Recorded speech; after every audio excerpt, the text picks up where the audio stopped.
right, we are here with Greg Kelley. Welcome. Hey, what's going on? Thank you for having me. Thanks for joining. I really appreciate you, and you have an amazing story to tell. I am completely ignorant to your story, but I was just on Instagram, and all of a sudden I got pushed this video that said that you were falsely convicted and sent to prison for 25 years. You're completely innocent, and Yeah. so you had to spend several years in prison, and now you finally got exonerated, and now you're out, and that just sounds like an insane experience to me, and I'm excited to hear your story. Yeah, no, thank you, Mark, for having me. The power of social media, right? I mean, it astounds me because when I went into prison, it was back in 2014. And before I get to that, I guess I'll just explain my backstory first. Yeah, actually, before we jump into your story, maybe Yeah, I was thinking we could just, like, where are you from? yeah. So I'm from a town north of Austin called Leander, Texas. It's about 30 minutes north of Austin. Austin's getting so big now, you don't necessarily know where you're at, but it was when Leander was a little bit smaller. Texas is known for their football. If you've watched Friday Night Lights, everybody back in the day used to close down their businesses, put up a sign saying, going to the game, and that's just how the Texas culture was. And so I grew up playing football, grew up playing multiple sports, grew up with a great father, great mother, brothers. I'm the youngest of four boys, five boys actually. But man, I don't even know where to start, I guess. Yeah, it's hard to know, like, where to start a story, Yeah, but I yeah. was just looking online before we started this, and you were like a really big football star, right? Yeah, so I wasn't, I try to act in humility, but I wasn't like all state or anything. I was second team all state. I was first team all district. I figured out football was my sport. And so I dialed in on it when I was a freshman in high school. I grew up playing basketball, running track. Football was it for me. And didn't have the best grades. I figured out I was dyslexic in the first grade. Got held back in the first grade because I couldn't read very well. So, struggling academically, football was my way out. Football was my way out of Leander, Texas one day if I wanted to go to college. So I dialed in on it. And I was fortunate enough to get a scholarship my junior year. And at the time, I had been dating my now wife. So I want to talk about her because she's super significant in all this, and being the definition of a woman who stands by her man. And I'll explain that story and her story here in a little bit. But we're high school sweethearts. Middle school, actually. I started liking her. She started liking me in the 8th grade. And we went to a water park my freshman year. And that's when we started dating our freshman year. And so rised up in the ranks during football and never really got to have my senior year of anything because I was thrown into a hellhole of a reality going into my senior year. So this happened when you were like 16, 17? This happened when I was 18 years old. Well, I just turned 18, so I had an early birthday. I had a May birthday at the end of the year, and I was 1 year ahead of everybody all the time. Oh, right. Yeah. So this happened right when I turned 18, a few months after I had turned 18. To kind of give you the situation I was in, I figured out beginning of my junior year in high school, both of my parents were medically ill. My dad had just suffered a stroke, bad one, left half of his body completely limp. My mom had multiple brain tumors, was diagnosed with multiple brain tumors. She needed to go into surgery immediately. That left me all alone. My brothers were already out of the house. They were in college. The other ones were already in their professional careers. I'm the youngest. So I was the only one left in the nest. And when you don't have parents with you, you don't know necessarily where to go, but I did have friends. And I had a friend named Jonathan McCarty, whose mother ran an in-home daycare. And it was a 2-story home, and like the downstairs was like the daycare area, and the upstairs is where, the rooms were where people lived. And so I knew of this home, I knew of this family because Jonathan and I kind of grew up together a little bit at the end of middle school going into high school. But he was always a year younger than me. And so his house was known for, you know, everybody after football or after school come over, play video games, eat Hot Pockets, eat pizza rolls, just chill, you know. It was right next to the high school. When his mother found out what both of my parents were going through and what situation I was in, she opened up her home to me. She said, "Hey, you know, I know what your parents are going through. I know that you're getting serious with football. I know that you're getting scholarships, and you know, we don't want to not have an not for you not to have an opportunity just because you can't make it to school or you can't, you know, there's an inconvenience when it comes to the logistics of things." So, went to my parents about it. They, you know, we agreed that I would stay at their house, and I was there for about 10 months, and it was great. I mean, at the beginning, it started becoming really weird towards the end, where it got to a point where I didn't want to be there anymore. And what I mean by that is Jonathan started going down the wrong path. He started selling drugs. He started entertaining people that sold drugs. He started bringing people over to the house, and I was in and out of the house in between like school and like I went to quick change, go to work, come back home, go to sleep, go to school, go to football, go to work, come back home, go to sleep. So that was my schedule, right? So I was really never in the home. I was just there to lay my head down. 10 months went by, and it got to a point where my mom got better. My dad, not necessarily. So I had moved out at the end of my junior year. I went in my first beginning of my junior year, moved out by the end of the year. So I moved out because, one, my mom was better, but also there was a mutual feeling that I didn't want to be around Jonathan anymore because I had these opportunities. If I get caught with drugs, or if I'm driving Jonathan somewhere and he has drugs on him, because I was allowed to use the family car, the extra family car, to get to work, to get to school. But the obligation was that I would have to take Jonathan to wherever he wants to go or wherever he needs to go, you know? So I was like, okay, cool, you know? And so, it was a weird situation for me because I didn't do drugs. I didn't entertain that. I knew it was bad. And I was so focused on football. I had finally moved out. I told my mom, "Hey, I need to come home." And she said, "Okay, come home." So I did. And now we're going into summer of 2013. Okay.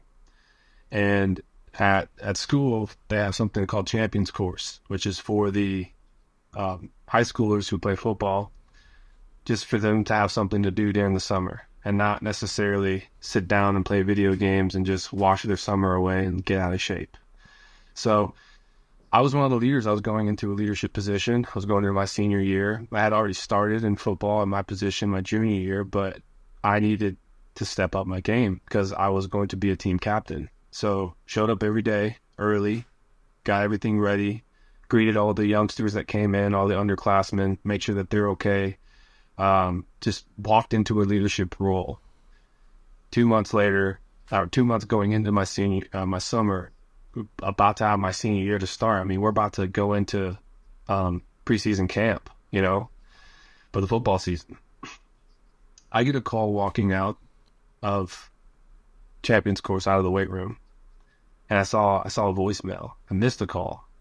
Got a voicemail from my brother, and he told me something about how I'm being accused of something at Shama's house. Now, I had moved out 2 months. You know, I'm already moved out 2 months, so I haven't been there for 2 months. So I'm wondering, like, well, why? What am I getting accused of at Shama's house?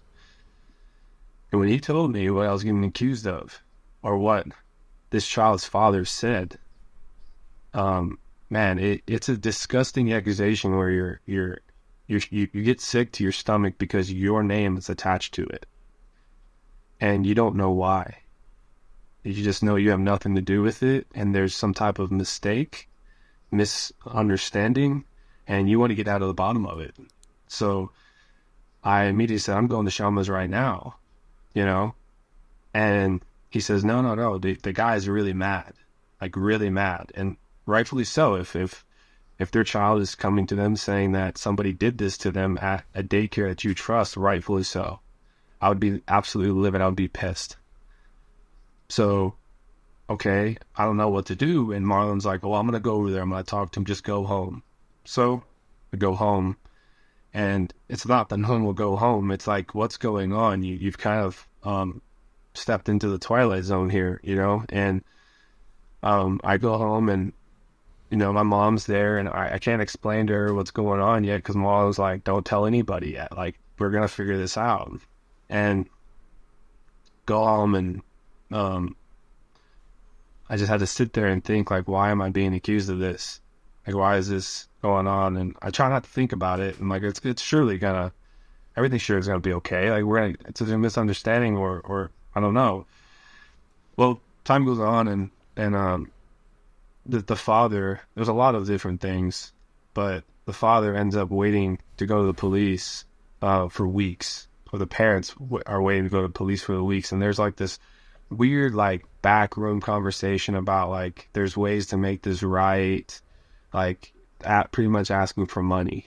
And so I thought that was weird, and at the same time, I'm just an 18-year-old kid not knowing what's going on. And next thing you know, I'm having to take this trip with my girlfriend at the time, now my wife, Gabriel, and I'm going with her to LA. And so just imagine the burden of, like, this is still up in the air. There's no resolution. And I'm having to now take a trip with my girlfriend and her parents. And I'm at now, like, my brother ends up calling me while I'm in LA saying, like, yeah, they're going to the police. This is like 2 weeks later. We need to go get an attorney. And I'm like, what? No, like, I'm not getting an attorney. And it's like, no, we need to get an attorney because they're not backing down on this. And they truly believed you did something to their child.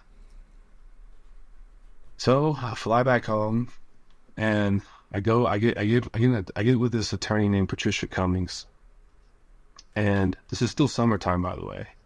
Football hasn't even started.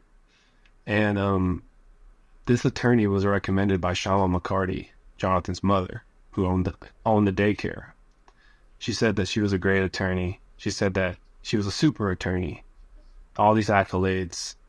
And she had said something, and I didn't really understood what it meant, or the severity of what she just said. And I'll talk about that here in a little bit, about how she said, yeah, I know her because she's previously represented one of my children before.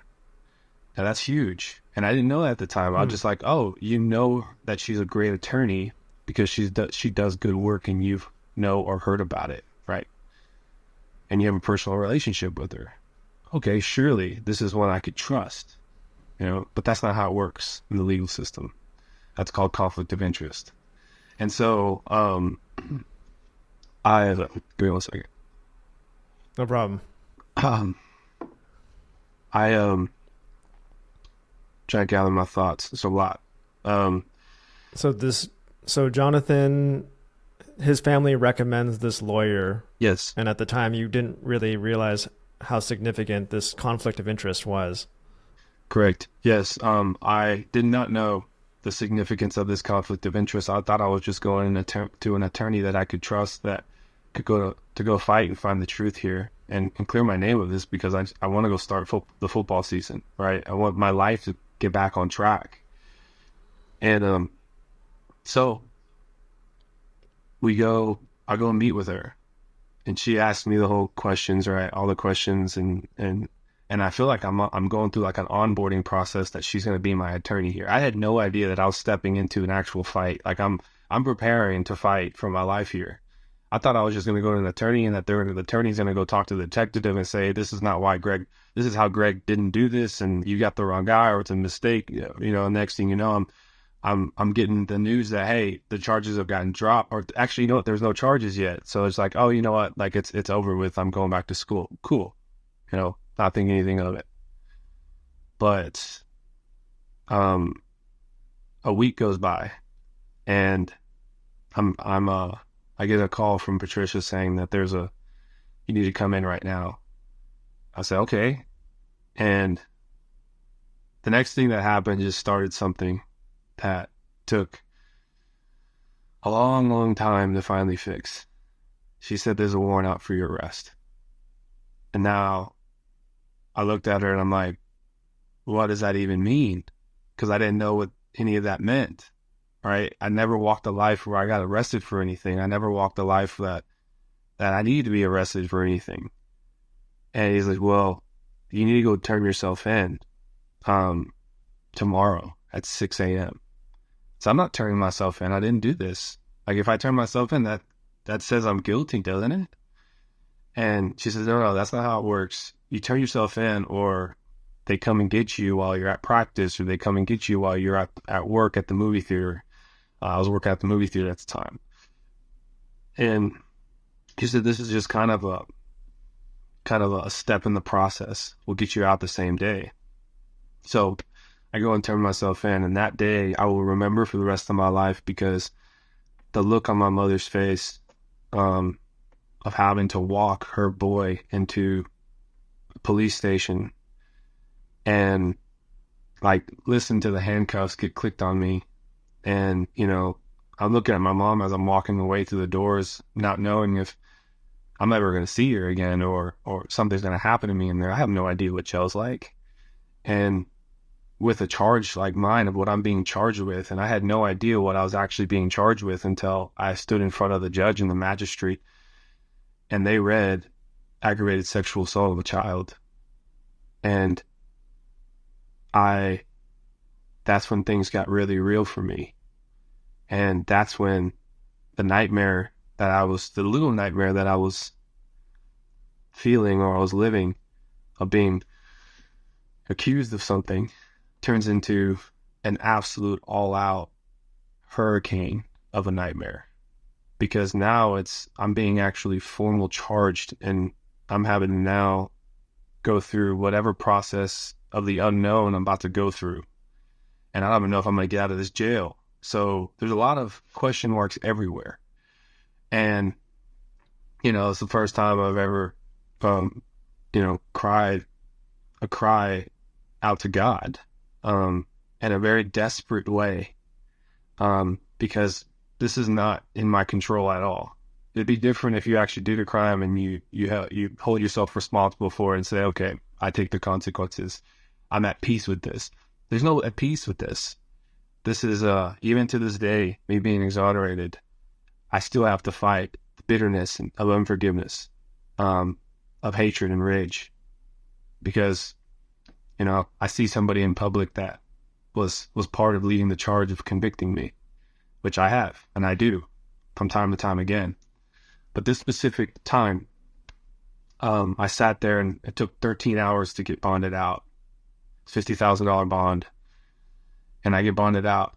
And I remember the drive home like it was yesterday. My brother came and picked me up. He got out of the truck, grabbed me by the back of the head, brought me in and hugged me. And he says, we're going to make this right. Like, this is, you don't deserve this. And, you know, all of this, you know, it became a lot for me, because at that moment, it started just the tear away of everything that I loved in my life. All the accomplishments that I've gained, my scholarships, I had already had 4 at the time. Division I full rides, the respect that I gained and I earned through being a football player and being the very best person to people that I could possibly be, by leading a life with respect, you know, for your fellow man, tarnished, tainted. I'm getting blasted all over the news. Took no more than 2 days to get blasted all over the news about being painted a child molester and a pedophile. And this is just something that I had to look in the mirror every day and just, man, the words that people would call me in public, it's enough to make somebody want to end it. And, you know, thoughts I had to fight every day. Being an 18-year-old, how can you tell an 18-year-old to keep fighting and keep going when they hadn't lived enough life to get through it? And, you know, I still struggle just thinking about it, you know, because I'm proud of the 18-year-old. And, you know, I reflect every once in a while about I'm about, I'm 29 now, pushing 30, but this all happened when I was just a kid. And, if I could, sometimes I talk back to that 18-year-old, 19-year-old going through all of that. And I was telling them that, look where we're at now. And it took a year, man. It was a whole year of just going through the desert. I call it the wilderness, because when you're in the wilderness, it doesn't matter who you are. When you're in the desert, it doesn't matter if you're a football player or you're a professional or you're an entrepreneur. When you're in the desert, your reality is that you either live or die. And the desert doesn't care about how much money you have. The desert doesn't care about how many tackles you got in the football field. You better figure it out or you're going to die. And you better tie your boots and you better keep marching forward and get out of this thing. And so I think back on it as a desert. And while I write my book right now, that's the significant chapter of figuring out who I am to my core. Not the identity of being a football player, because that can be taken away from you in an instance. Evidently, it did. And while I was in the desert, I was nothing.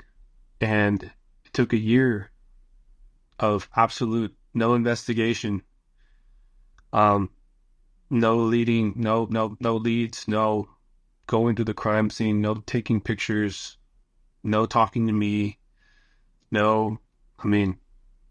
just nothing but just incompetent police work, to corruption of the DAs, to destroying of evidence, to just so many things, to realize that our justice system can truly ruin your life so fast and take so long to restore it. Because it was a year of absolutely nothing up until the point of July 2014, when I had to stand trial for the charges that were put upon me. I was indicted in April of 2014. And indicted means that you're going to trial. And that whole year I had been living under the radar. I had been living with my brother, been working with my uncle, got kicked out of school, couldn't even go and watch my brothers on the football field. You got kicked out of school. I got kicked out of school. I got expelled to the JJAEP juvie to finish up my school, just to put me somewhere. All respect, it's gone. I fell off the face of the earth, deleted my social medias because I couldn't read the comments. That world can be ugly, man. It can be brutal.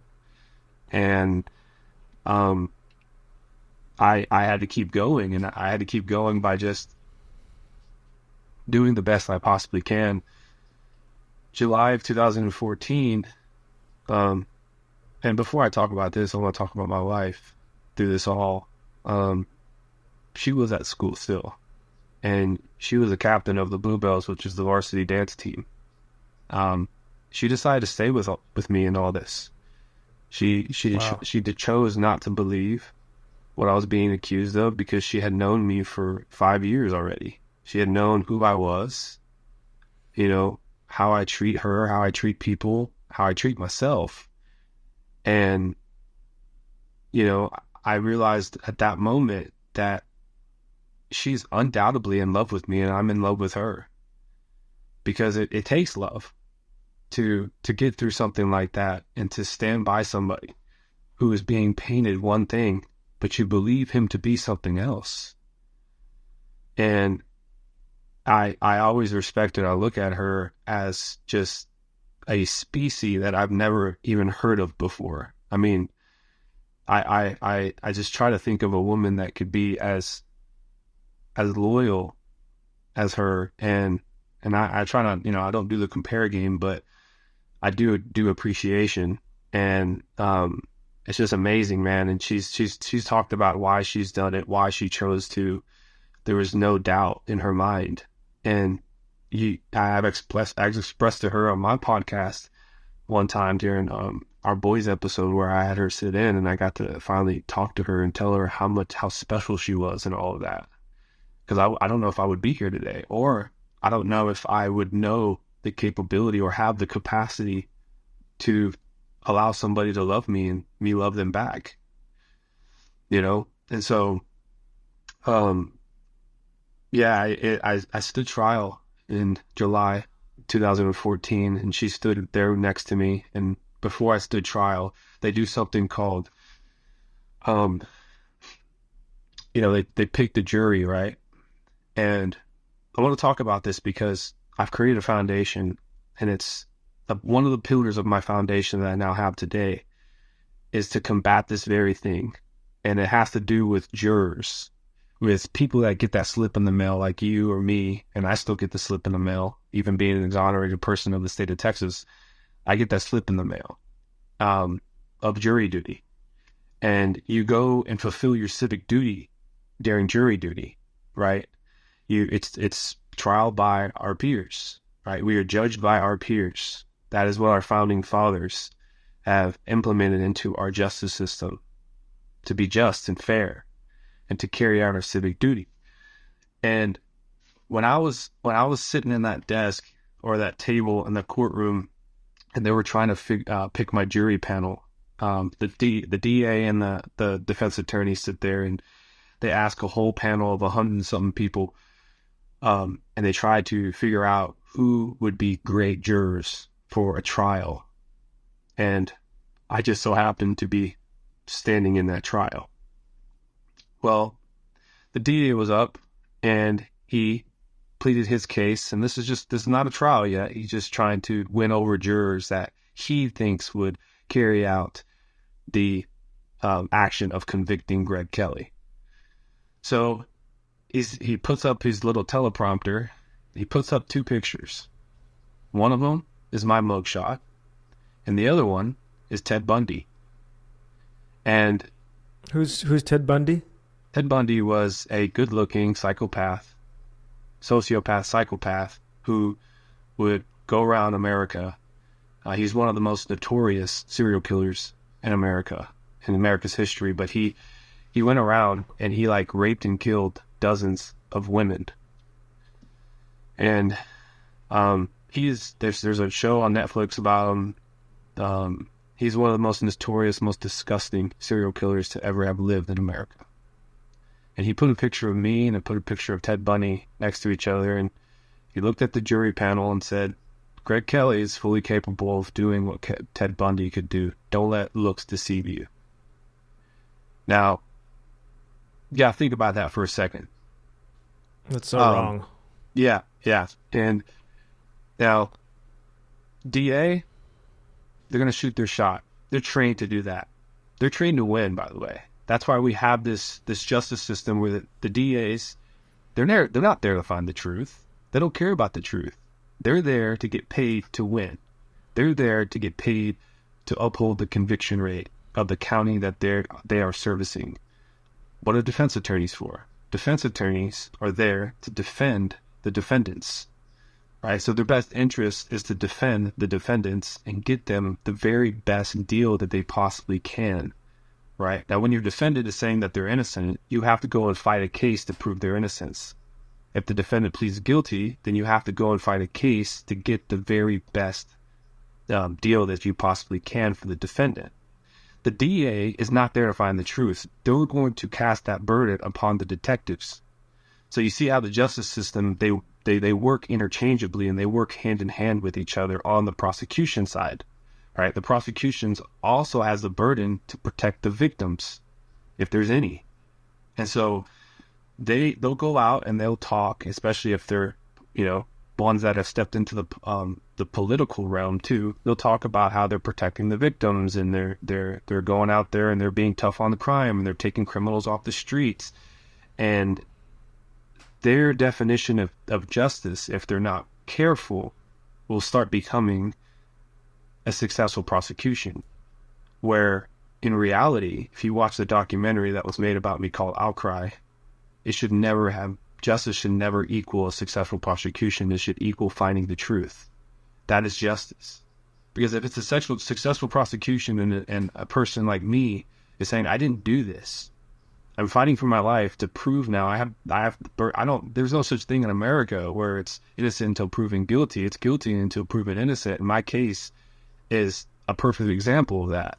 There was no evidence that tied me to this crime other than the victim's accusation of my first name. Greg did this to me. But now the investigation needs to happen to figure out who Greg is. Because me and Jonathan McCarty, we have been mistaken as brothers before. We have been mistaken as twins before. If you put in our mugshots side by side with each other, people have mistaken my name to his looks and his looks to my name. So how old was this kid? 5 years old. 5 years old. This kid was 5 years old, and this kid was at the daycare. And this kid said that Greg stuck his pee-pee in my mouth. Oh. And so that's how disgusting this accusation is. So you was this like a one-time accusation? Correct, yeah. No, it's a one-time accusation. He said that it happened at nap time. So this is all based off of one sentence that happened one time from a 5-year-old. Yes.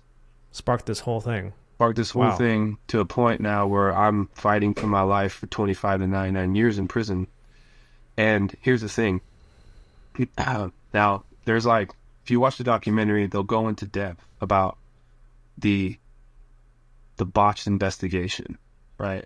The investigation is critical. It's crucial in accusations like this. Because most sexual assault accusations, there's no evidence. A lot of times, victims come forward months after the fact.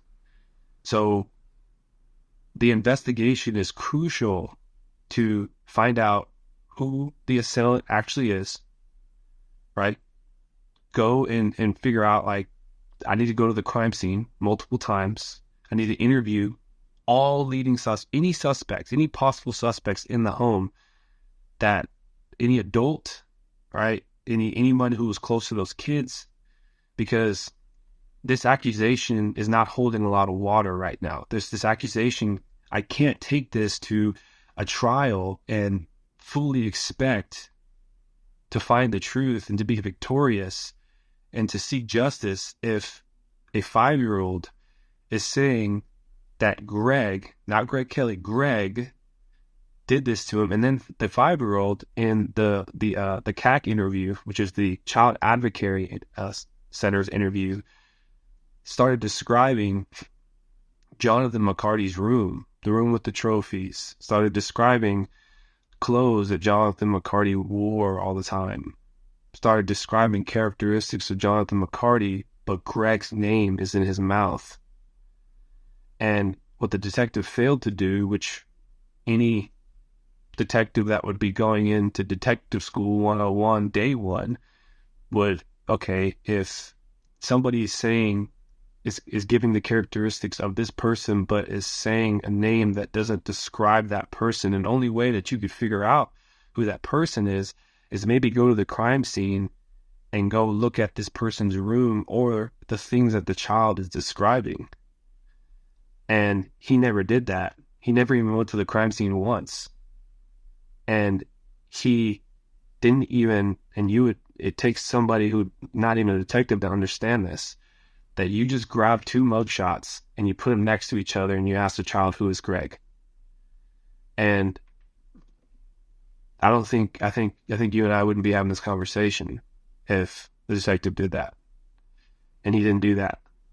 And, he instead looked like a dang fool all through trial. Everybody looked like a dang fool all through trial. And this is where I emphasize jurors, because one of the jurors said that I convicted him because he didn't show any emotion. And I convicted him because he looked like he could have done it. And then this was the cherry on top. This was the last nail in the coffin. It was a hung jury for a long time after trial. And by the look of everything, I had confidence that my life was about to get restored. that the truth was going to prevail in all of this, and I can go back and I can get my scholarships back, and I can just, man, go live that life I was supposed to live. And 12 hours later, the jury comes back in. And this is what I'm talking about, is juror conduct. Understand what you're commissioned to do, and a life hangs in the balance here. Jurors come back in. It's about 10:30 at night. They've been deliberating on day 8 all day. They sit down, and the judge advises them, briefs them, that we were deliberating all day. You guys are still hung. Within the next 5 minutes or 15 minutes, if you don't come back with a verdict, then we're going to need to house you. And we'll come back the next day and continue deliberating. And you get housed in a hotel near the courthouse. And they understand, and they go back. They sit down, and I'm thinking, after hearing this, that we're going to go into the next day. So I'm helping my attorney take all her stuff to her car. And while we're loading up her car, a deputy runs out of the courthouse and says they have a verdict. And I go back in, and, I'm breathing heavy. I'm trying to calm my nerves.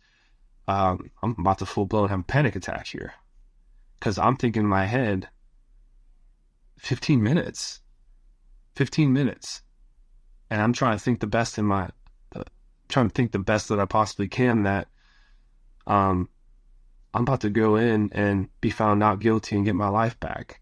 That's just what I'm repeating in my head over and over and over again.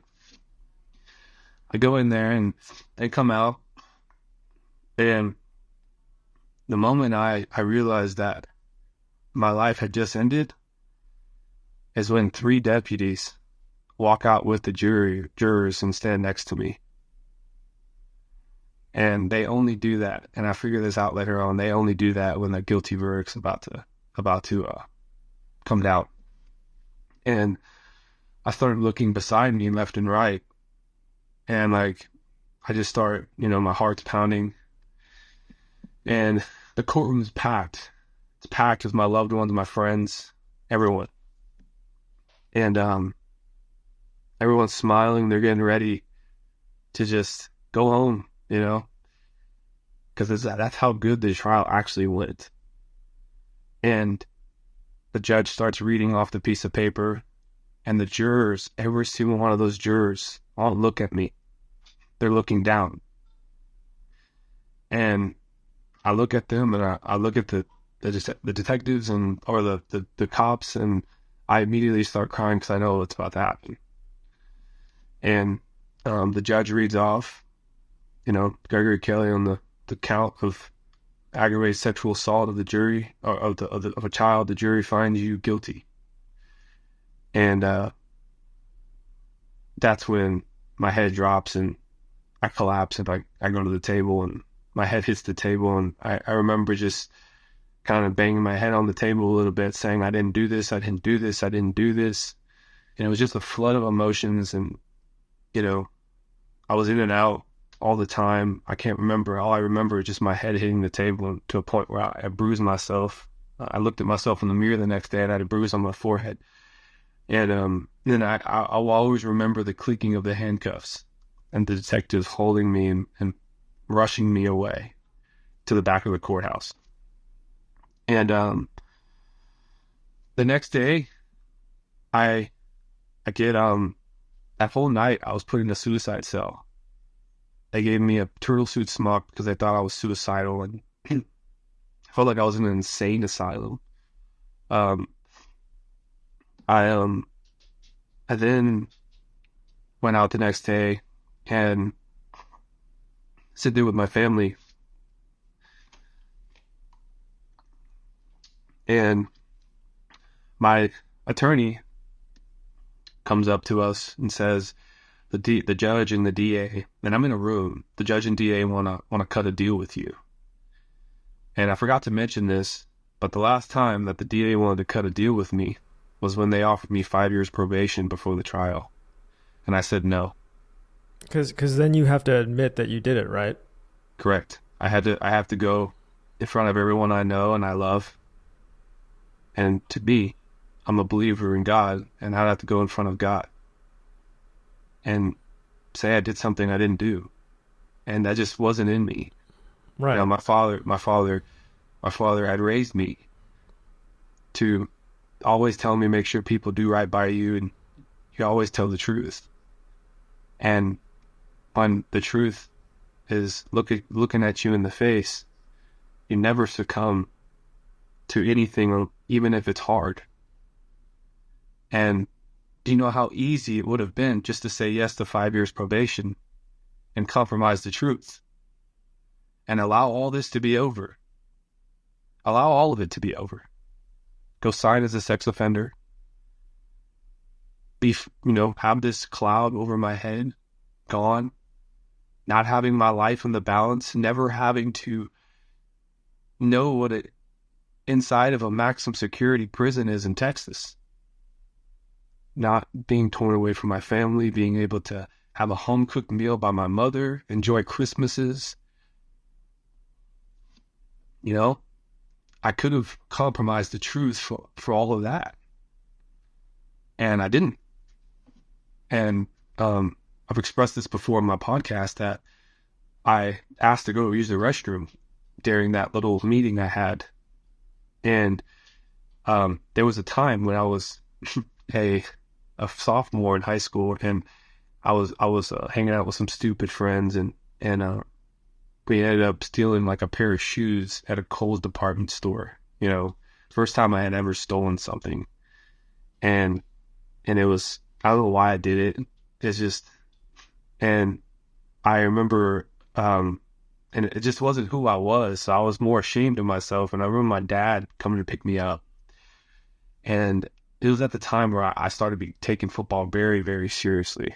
And my dad like picked me up, just absolutely disappointed in me. He had never seen me do anything like that before. And he had told me two things when he was driving me home after the cops let me go. And that could have been the first time I ever got arrested, because the shoes were like $100. And he said, I'm going to leave you with two things. One, show me your 5 friends. I'll show you who you are in 5 years. 2, you need to figure out real quick what type of man you're going to be in this world. You know, do you know what type of man you want to be in this world? That's what he asked me. And I didn't reply. I didn't answer because I was too busy crying. That's a great dad, though. Yeah. That's a sign of a really good dad. Very good dad. You know, very good dad. Miss him every day. He's no longer with us. He lost that fight to dementia.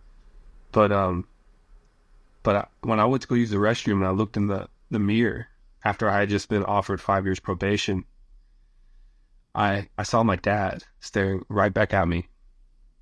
And he asked me, what type of man do you want to be in this world?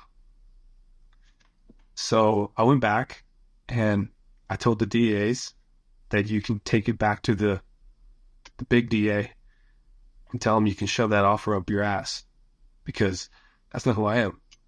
And 99 out of 100 people would accept it. And at that moment, when I said no to that offer, I stepped into a fight where I could potentially die. Not out there at trial, but in prison. The life expectancy of a child molester is not years, it's days. So I risked it all, dude. Like it was over for me. Like I was going to go on this hill and either be victorious or I was going to die. And so I went in and I got found guilty. And that second deal they tried to make with me, and man, they just love trying to make deals with you. And I sit there in front of my whole family, and my attorney comes up to me and says the judge and the DA wants to make a deal with you that if you waive your right to appeal this trial, right, then you can get, the minimum of 25 years in prison. The minimum? the minimum. So the year of sentencing that I could have gotten was 25 to 99 years, and any year in between. Wow. And the way that my attorney, Patricia Cummings, put it is so eerie that it makes my skin crawl to this day. And I had no idea still this today why she said it this way, but I remember everything like an elephant. And she said you could either take the 25, your hands are already tied behind your back, or you can go give it back to the jury that just convicted you. And I looked at my family and I told them I don't want to make decisions anymore. I want you to decide. I get out when I'm 44 years old, or I potentially go live the rest of my life in prison. And my brothers just like looked at me broken, pretty much telling me like, well, don't give us this decision.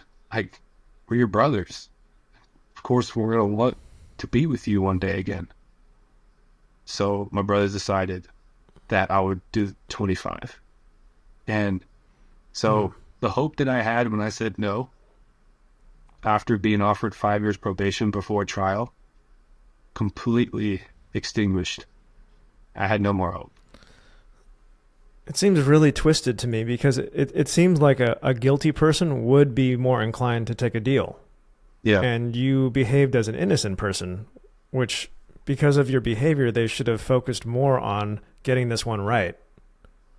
Because everything that you did in your behavior indicated that you were innocent, and the stakes were even higher. And they kind of they were completely negligent and horribly irresponsible with somebody's life. Yeah. You're right. I mean, when I went into trial, I had so much fight in me. I mean, I was fresh, I was exhausted, and they saw I was exhausted. They saw I was broken. I mean, they were there when everyone that loved me, my family and my friends, gasped. Like, everybody gasped in the courtroom. Like, it is almost like they've witnessed me get murdered in front of their eyes. That's the noises that were coming out of their mouth. And in some sense, you did. I mean, they had everybody had this idea of who you were in their mind. This great athlete, got a great girlfriend, everything. And all of a sudden that person to them is gone. Yeah. Yeah. It's so weird how everything happens, because it seemed like they just put cuffs on me and they walked me away, and it was just, nobody really could have grieved. Nobody could see me one more time. I actually got led into a courtroom right next door just to say bye to my family, as if I was going away forever. And it was weird. It was so hopelessly weird. And just to think back on it now and see where I'm at now and think back on it, I'm like, wow, I can't believe I've lived those years, And my brothers ended up deciding that I would go until I'm 44. Now, the stipulation attached to that would be, and you said it earlier, how twisted everything is, because talk about preying on somebody who's vulnerable. I mean, you would think that, man, dude, I'm out here trying to fight. Like, if I was guilty, I wouldn't be fighting. And I'm trying to prove, and you're not going to give me another chance? You're not going to give me another chance to prove this, you got this wrong here? And they go and offer me a deal to waive my right to appeal, to try to find the truth again. And they want to just make it locked in that you're never going to fight this again, and we got it right the first time, and woe is you if you ever try to question what we do.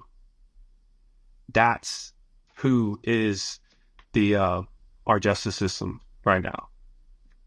And so I accepted the offer of going till I'm 24, because all hope now for me was lost at that moment. And now I was just hoping to get out when I'm 44. So I get whisked away. say goodbye to my family one more time, kiss all my loved ones goodbye. Just a distant kiss in the courtroom. And I go back to the county jail, the back of the courthouse, and 1 month later, I catch train in the middle of the night. Catch train is being transported in the middle of the night to the penitentiary. And it's a whole nother jungle, man. It's enough stories for many lifetimes. It'll all be in my book. And for time's sake on the podcast, I'll just kind of give you the Cliff Notes version of my prison experience. I go to my first unit, which is a transfer unit called the Holiday Unit in Huntsville, Texas. It's kind of considered like a bus station where you just go for a few months, go through diagnostics, get your blood work done, go see a psych visit, do all the tests, right? And they just house you in like a dorm. And I thought prison would be what it would be like in the movies. But in the movies, it's just like the highlights, right? Like in the shows, it's like the highlights of the violence. And of course, they have to keep it eerie and thrilling to the script. But in prison, man, there's just a lot of gray area, like a lot of downtime, and a lot of just being in your head all the time, and a lot of emasculation, right? They make you to a point, and it's dehumanizing as well. They make you feel like an animal. They make you feel like a caged dog. And they do that because they don't want you to have any type of sense of power or freedom of where you're at. Because if you do that, you start gaining confidence to do other things. So that was the mental warfare I was going through. And then the other side of the mental warfare was trying to navigate a world I know nothing about, man. I never walked the life of being a criminal. I had no idea. I didn't even know how to get a defense attorney when I was getting accused. I thought I would go and Better Call Saul on the freaking billboard, open up a phone book. Like that's how I thought a defense attorney was found. So I had no idea how to walk this life. So learning the ropes of a world, and I call it a world inside of a world, but learning that world was one of the hardest things I ever had to do in my life. Because if I didn't know that world, I wouldn't be sitting here either. Yeah, if I didn't know how to manipulate the system to be able to get now the next unit that I get put on has a college, so I signed up for college. Somebody told me that you look like a young, smart young man, like sign up for college, go to college. And I started asking about college.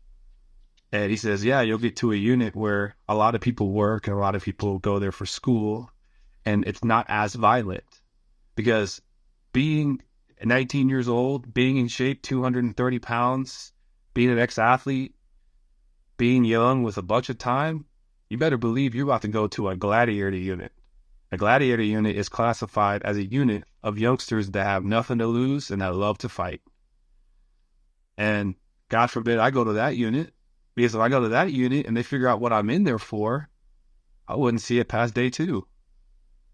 So I've had to use my brain a little bit and figure out where I'm at and how I need to get to where I need to get in order to just see the next day and allow those days to just add up. And at the time, we had just started figuring out how I can appeal and how I can find the truth. So we hired an appeal attorney behind the scenes.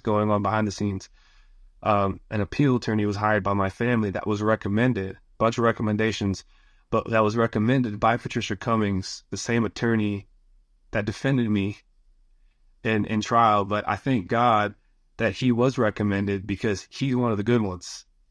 He is a bona fide genius, and I call him a silent assassin because he would never tell me what was going on. And he did that out of respect for the actual evidence that was being turned over behind the scenes that the detectives in the Cedar Park Police Department never wanted to look into. And a lot of the things that exonerated me was my phone. My phone and my devices were never looked into. my phone put me at a place where I could have never done this crime because I was never in the house when it happened. And Jonathan McCarty was. And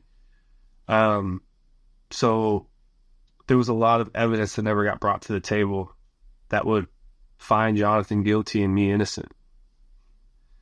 So while I was going through prison, I slowly but surely was getting fed all this information that my attorney wanted to feed me, and out of respect for it and cherishing it, because if I was, I'm 19 years old, I might say something I didn't mean to say to somebody, and next thing you know, they're an informant for the state of Texas, and now that information, that evidence that could exonerate me is compromised, and I can't use it in court, right?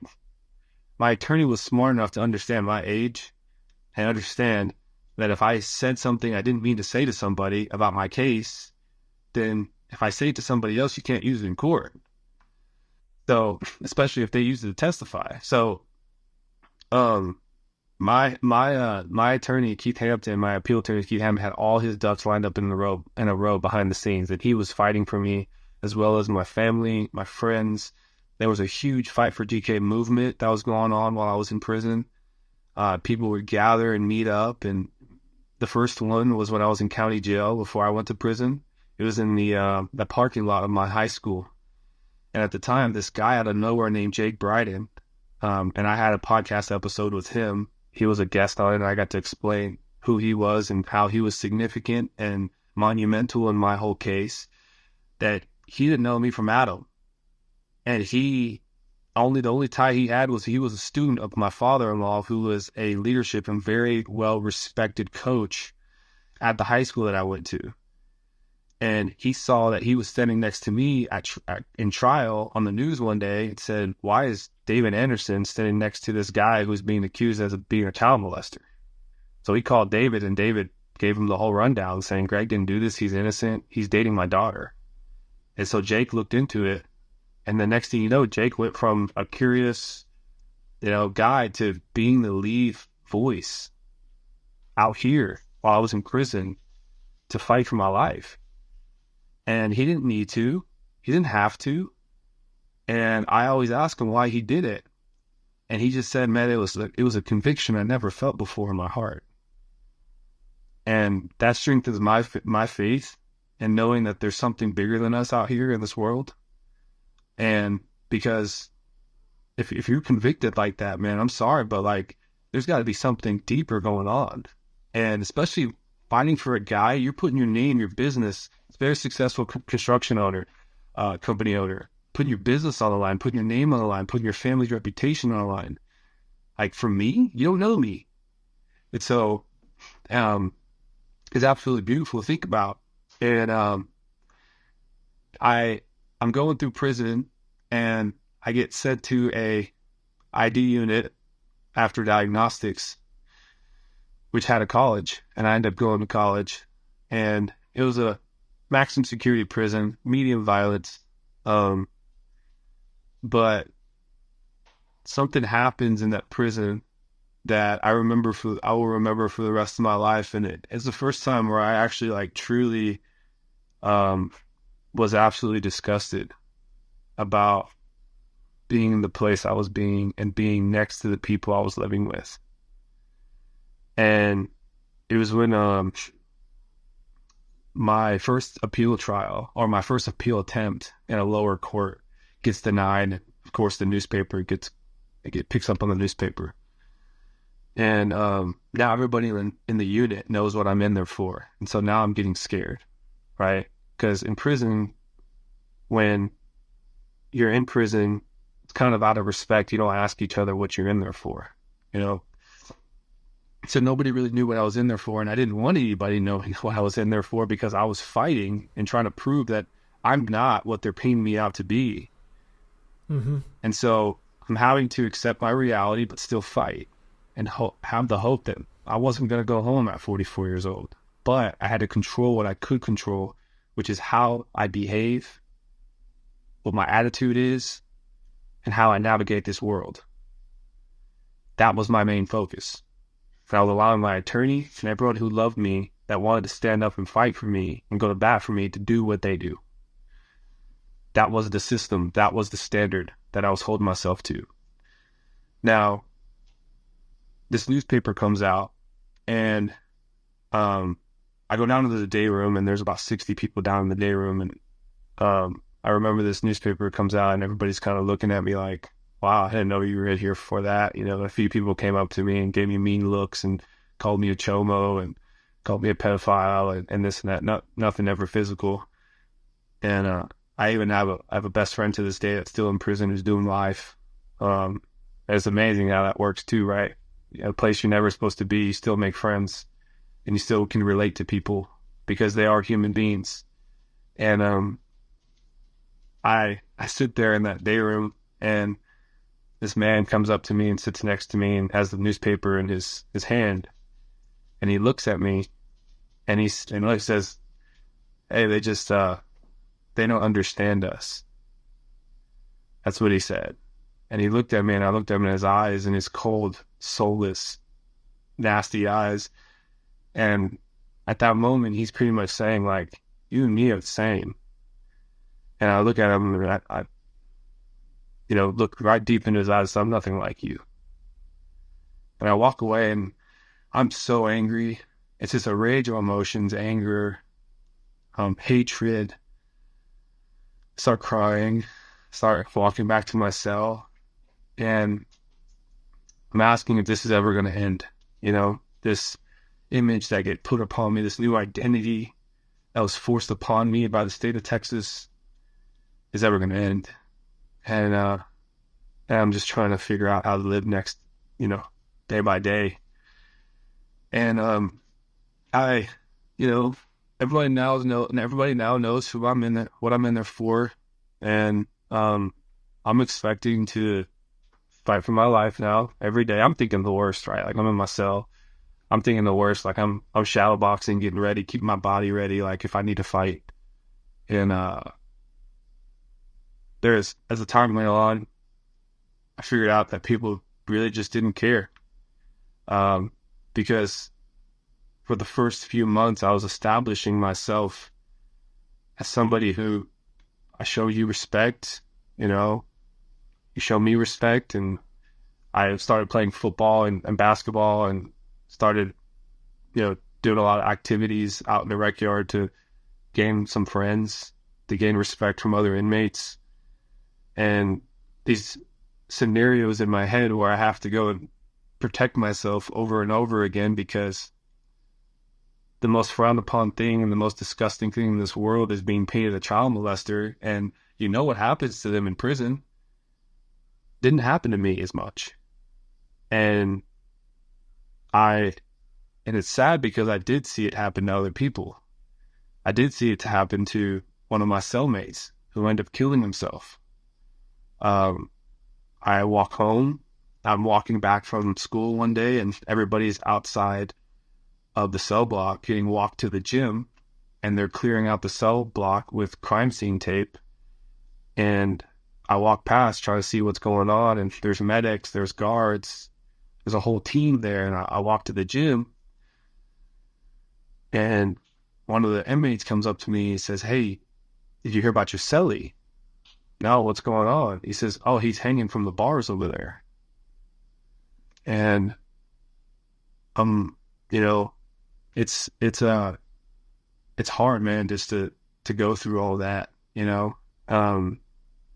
I said, it was a life I never knew about or expected to have to endure. But you learn to continue to move on and to keep going. And there's a lot of things where I couldn't process, and I had to just shake off and not accept it, and just almost be stoic in a sense, not necessarily shaking off the emotions, but acknowledging them as just emotions. And I had to keep moving forward and essentially get hard. I had to make my mind hard. I had to accept that there is violence in here, and that this world is not perfect, and I can control what I can control. And days added up into years while I was in there of that mentality. And there was times where I had to fight and protect myself. The first fight I ever had was in the diagnostics unit, and it was simply just because I was young and they wanted to figure out who I was going to ride with.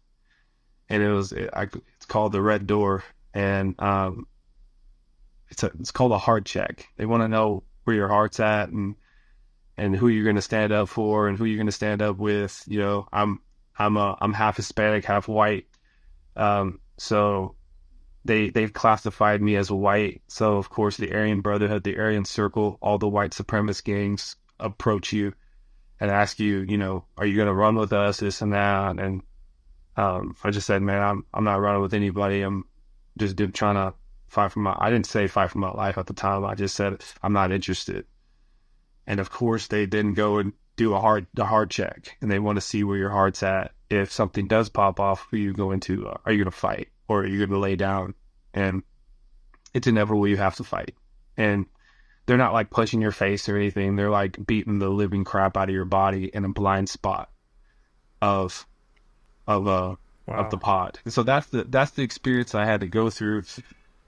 And moving on, you know. And so Go ahead.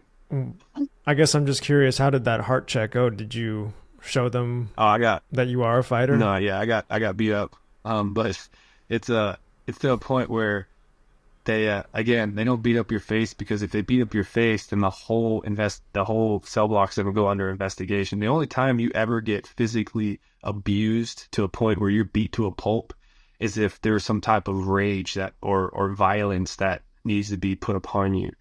And of course, whenever you do a heart check, it's one-on-one.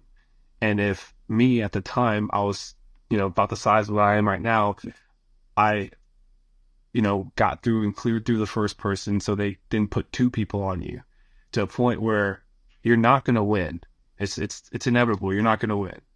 And while this is all happening, you know, after my heart check, most people want to confide in their family, right? And let them know. It's like, you can't let your family know what's going on in here, because one, that's going to disrupt their peace. Now they know that you're susceptible to violence, that violence is a reality in there. And was I going to let my mom lose sleep? Was I going to let Gabriel lose sleep over what is really happening in there, or what that world is really about? No. I was going to take all that upon myself, because I was still in a position where I could hold it. I could hold it. You know, I can go through it. I can endure it. It's fine. You know, if anybody's going to do it, it's going to be me. My family's not going to know anything about what happens in there. You know, and it's not just the violence. It's the violence that gets put upon sexually to other people, the raping that happens. And it's not out of sexual desires. It's out of pure violence. It's out of emasculating and dehumanizing another man. And you know, there's points where you not only see it, but you smell it. And it's those things that you will remember for the rest of your life. And I still do. And but my family and my friends were never gonna know what was going on in there and the things I had to go through. I'm able to now open up and talk about it a little bit more now. And it helps, you know, it does. And that's the reason why I started a podcast, talking and relating and just talking about it is therapeutic. And so I enjoy doing that. And I really appreciate you sharing this. And yeah, it's amazing how open and humble you are, and I really just greatly appreciate it, and I admire you. And it sounds like it was hell on earth. It sounds like this was just a nightmare that you were like, all right, I'm going to wake up eventually. Yeah. And it just keeps getting worse. And I'm wondering, like, what got you through the dark times? Like, what was that like guiding light that kept you from ending your life or giving up? It's a good question. I love this question, because I get to talk about what it means to endure for me. And everybody, they endure in different ways. And a lot of times it's the things that you cherish and you strive for the most that just keep you going. And for me, um, it was trying to not only find myself through all this, but trying to find something higher than myself. And through this, I remember first time I ever desperately called out to God in my life. And it was in a medical cell in a county jail. And a lot of times God is like a throwaway thing to people. It's like God this, God that, but man, like, do you still like call out to God and give honor to God when things are going right? Like, do you still talk about God, or do you have absolute hatred towards a God that could do this to you? He's supposed to be a good God. He's supposed to be a great God. Are you still singing that tune when the world is not doing good things to good people? Right? And I had to figure out real quick to stop asking why this is happening to me and start asking me, what is God trying to show me in this?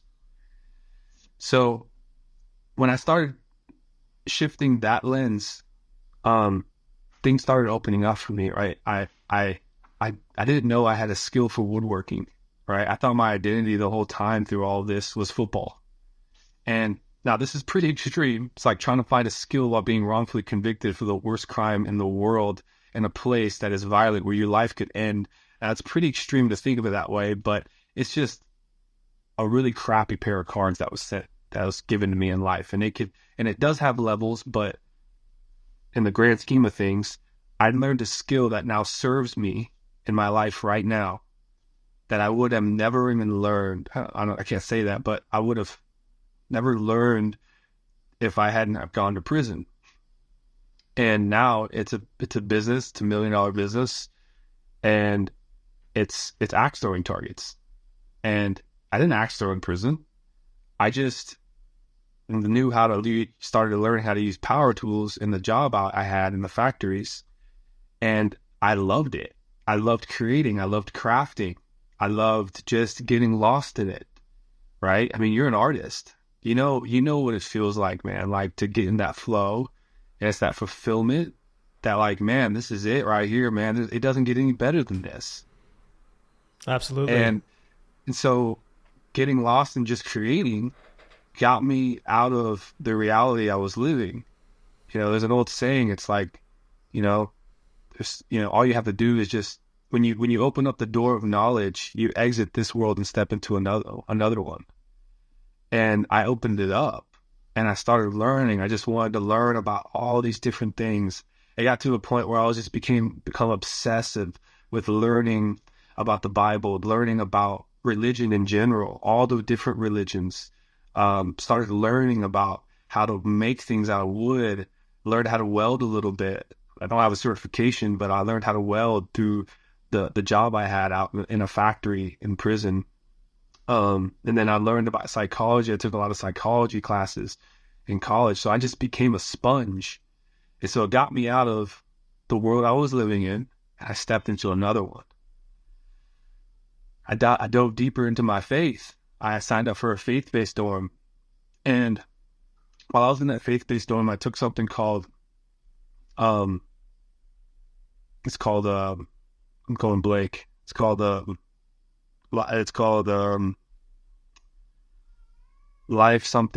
Faith Life 101 or something. I can't remember this exact name, but I learned a lesson while I was in there about the whole good thing that happens to good people.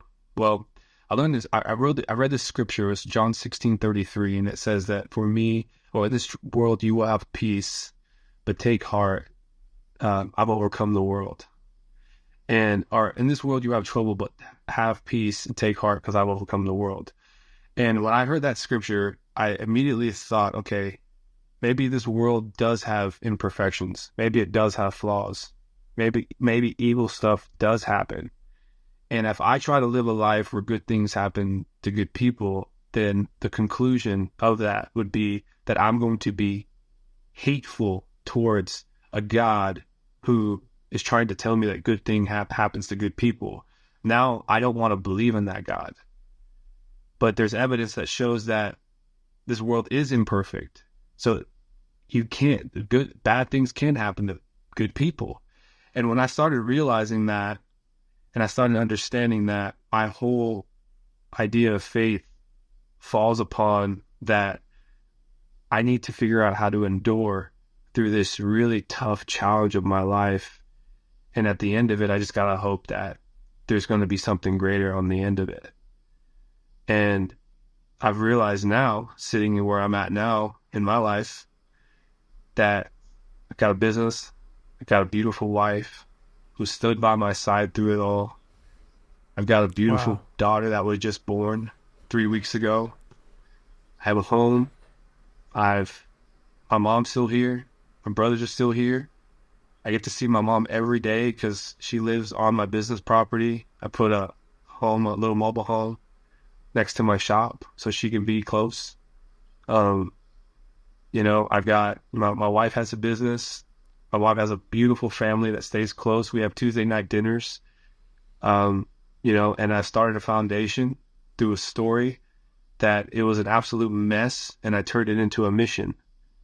And I remember I'm a firm believer that I feel like when we live this life, we try to figure out what our purpose is and what our meaning is. And then when we operate our purpose is when we can offer it as a gift to somebody else. And I'm in the point where I'm offering my mess, and I'm making it my mission, and I'm trying to give it as a gift to somebody else. Because I am not the only wrongfully convicted person in America. The statistics and the numbers are growing every day. And I fall back on, to answer your question, I don't want to get ahead of myself, but to answer your question, diving deep into learning these untapped potentials that I have, and diving deeper into my faith to understand why I'm here, what my purpose is, and then ultimately accepting Jesus Christ into my heart, that gave me a peace, man. Like I can't explain it. And I come from a very desperate position to have that. And I try to see people that have wronged me in more of a empathetic light, more of an empathetic lens, because I've lashed out before when I was going through a mess and a storm, and I've lashed out to people I've loved because of my own miseries that I was going through. And when people are ugly to me or my wife, I try to have empathy that they're going through some type of misery. That's the only reason, right? Is that there's some type of insecurity within them to try to cast somebody else down. And I've acknowledged that, and I try to see people in that light. And when I do that, I grow in my faith in the process. And because that's exactly how Jesus was treated. And so getting through that, and now I always ask myself, was like, it's a struggle, man, to stay strong in your faith and to stay intentional, with yourself and with your faith. But each and every day I do my very best, man, to stay in that headspace of operating with the fire that I did have while I was in prison. And now with my mission of the foundation, which I just kickstarted a few months ago, we're emphasizing this thing I talked about earlier, which is juries, right? Jurors, people like you, me, and everyone else who gets that slip in the mail. Do you understand what, whenever I was exonerated, and I know I'm jumping around because it's hard to kind of keep everything in track here, but it took 3 years for the truth to finally come out. And it was it was weird. It had to get political because the DA, Jenna Duty, who was leading the charge and convicting me, 3 years later, she gets found guilty in withholding evidence in a murder trial. So she gets guilty of contempt of court and has to do jail time. She did 10 days. And she gets out, she gets disbarred. So now the seat of district attorney is vacant in Williamson County. And so Jake, while I was still in prison, talked to a guy that says, what do you think about the Greg Kelley case? He says, oh, he should have never got convicted, right? Like there was no evidence to convict him, and I would not operate in a county to convict somebody solely on allegations, especially at the magnitude of 25 to 99 years, right? There would need to be a deeper investigation and a standard that needs to be met. And so Jake was like, great, tell me more. And so we had already had like 10,000 local followers on Facebook, like local, which means local means Williamson County. And if those people are fighting for my life and there's a DA that's willing just to listen and take a meeting with my attorney, for my attorney to show him the new evidence that proves my innocence, then we're going to get that guy in that seat, right? Because our ultimate goal is to get Greg Kelley out. And that's Jake's goal. So Jake had to go political a little bit. And Sean Dick does get district attorney, right? Mainly through the votes of people that were fighting for me.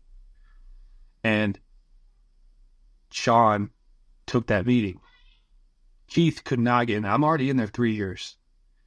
Keith could not get past slide 7 without Sean Dick being absolutely disgusted about the miscarriage of justice that had happened to me. And he said, man, I questioned Greg Kelley's conviction, but I'm sold out that he is innocent now. And so he calls the Texas Rangers, and the Texas Rangers reopens my case, and 6 months later I'm getting bench warranted back to the county jail. And I had already done like 3 months and 3 years and some change in the penitentiary, or 3 years and some change in the penitentiary. And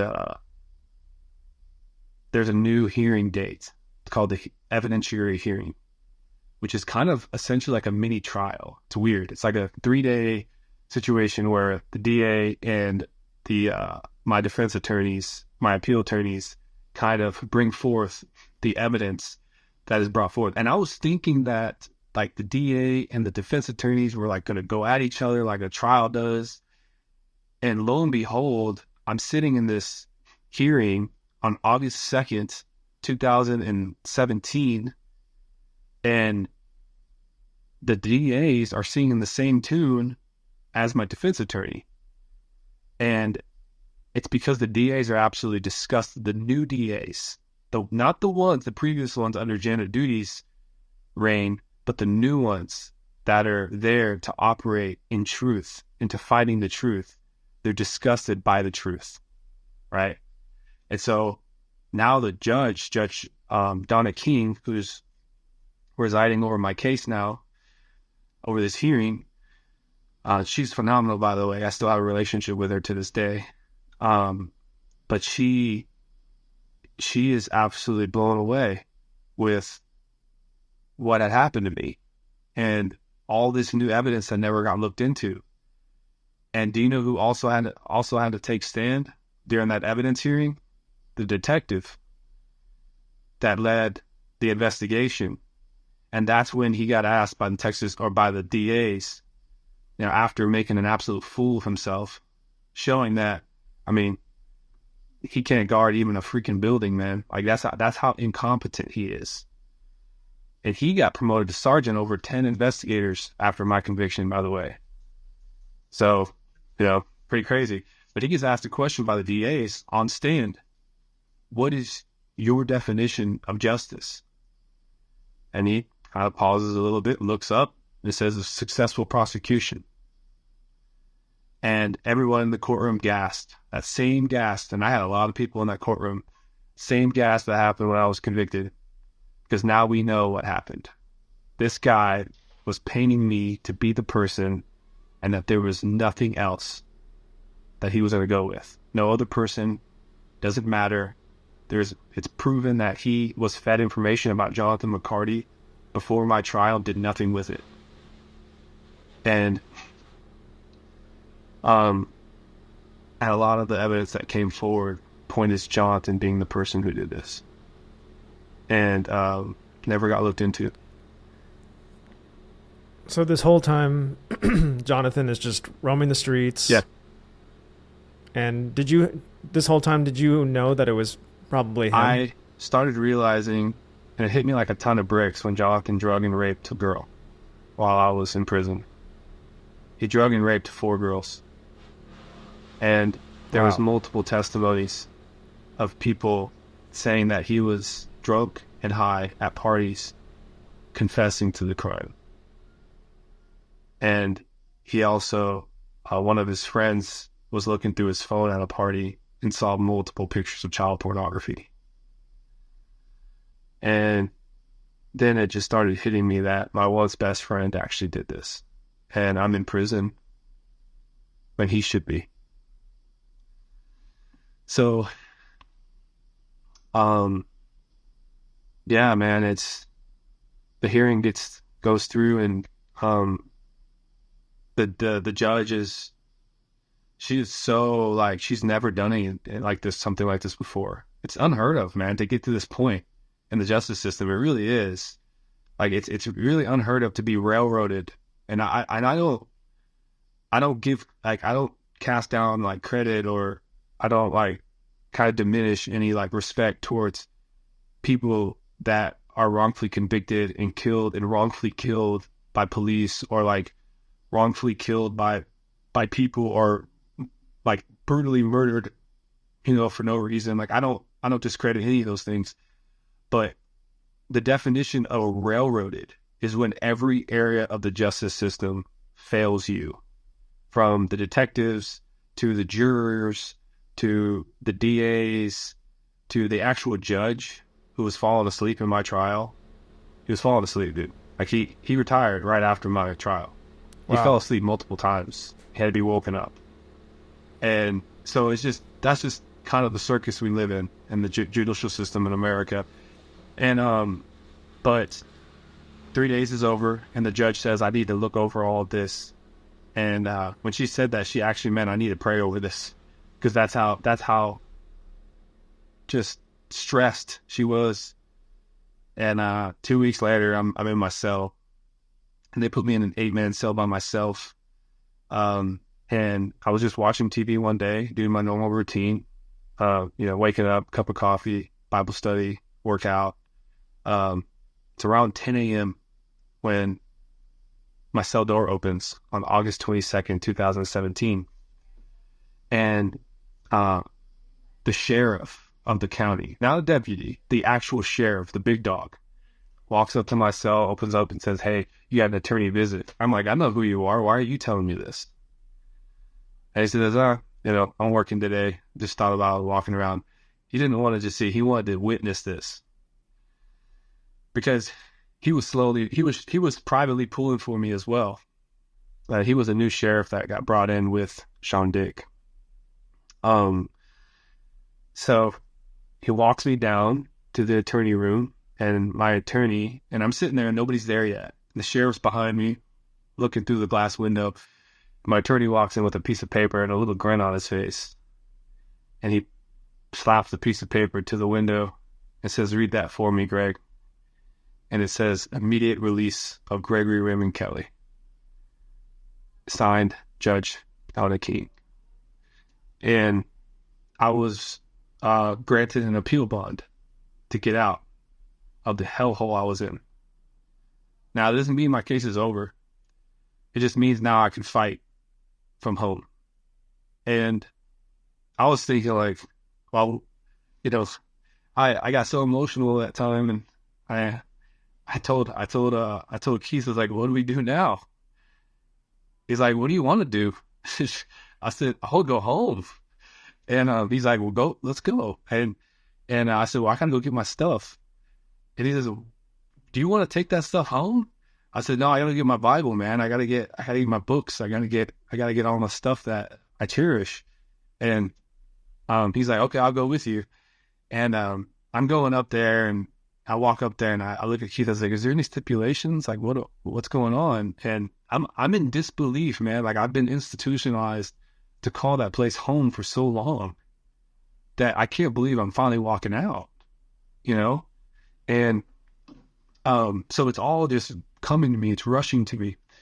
And so I go upstairs, and I start piling in my trash bag. And there was a group of guys in the cell next to me who were pulling for me through it all too. You know, my case got put on the news again while I was back in town, and they were watching it from the news, and they would always kind of just, you know, say they're pulling for me and say they're praying for me, and good guys, you know, respectful guys. And they, after all that, like, I had a bunch of food, and I took working out so serious, dude. Like, I took it so serious. And so, like, I had all the best stuff. I had the protein shakes. I had, like, the purest meat packages. I took it all serious. And while I was in the county, my family could bring that to me. And so, at the end of all of it, they're like, bro, we knew that you were innocent, Greg, man. Go live life, brother. Go live life.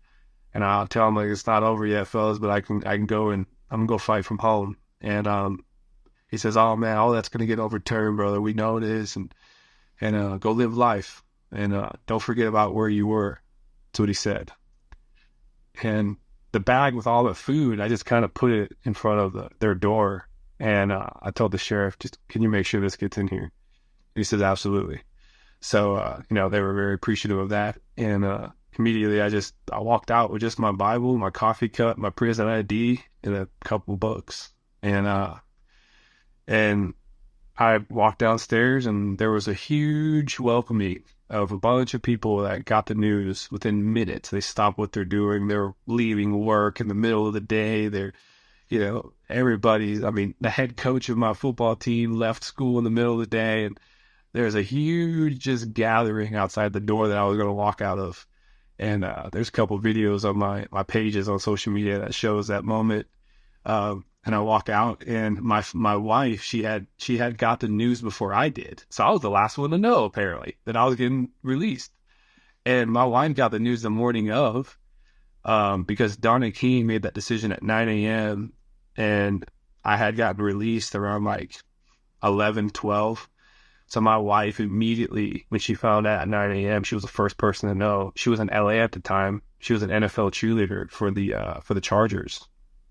And that's another thing too. You want to talk about a story of a woman who had to endure standing by a man who was being painted a monster. Not only a woman who had to endure, but a woman with that type of platform. It's a different platform, man. Like, you're attacked. There was a website that was created about her that absolutely just tortured her, you know, like all these other women, NFL cheerleaders, like just dancers. She was a commercial dancer out in LA doing backup gigs and stuff like that. Her and her sisters grew up being dancers. Her mother was a dance director at the high school, just a dance family, right? And so she was out in LA doing all that. And at the time, and still writing me, we were falling in love with each other, letter by letter. That's one thing I'm super grateful for, is that type of connectivity, that type of deepness that her and I got to develop through letters. You know, when you take the sex out of it, there's no like, I'm with you because you fulfill my sexual desires. It's more like I'm with you because I love your heart, and you know, you stood by me through all of this, and I love who you truly are. And all the other stuff, the physical and the superficial stuff, that's just a cherry on top, because she's absolutely gorgeous. And she took that first flight back home, and she landed, and she rushed to the county jail, and she was standing there. When I walked out, she embraced me. She ran up to me, and cameras everywhere. It's just a lot to take in, you know. And got in the car, put me in a car, took me out to Jake Bryden's lake house, and I stayed there. And then it took a whole 2-year long just like wait. And the documentary is in real time too. So if you watch the documentary Outcry, it's in real time of having to check every Wednesday. This is so my case now, okay, after I get released out of prison, gets shot to the Court of Criminal Appeals, which is the highest criminal court in the state of Texas. They ultimately have my fate about what's going to happen to me. One, do I get retried by the county that I was in? Two, do I get sent back to prison? And they deny my claims of my innocence? Or three, do I get exonerated by the Court of Criminal Appeals, which it's an absolute miracle they've only exonerated 205 people at that time in Texas's history out of hundreds of thousands of cases that got filed for appeal. Do I go and shoot for the moon? Do I, wait to eventually get torn away from my family again and get sent back to prison and enjoy the time that I possibly maybe had with them? Or 3, do I get retried and have to go and fight again in court? So that was the ultimate decisions, the outcomes of the Court of Criminal Appeals. We just didn't know when those decisions were going to come down. So I was just outside waiting for that to happen. Sure beats being inside though. But that dark cloud was still over my head. I couldn't actually truly operate as a free person. I didn't have rights. Couldn't own a gun. Couldn't vote.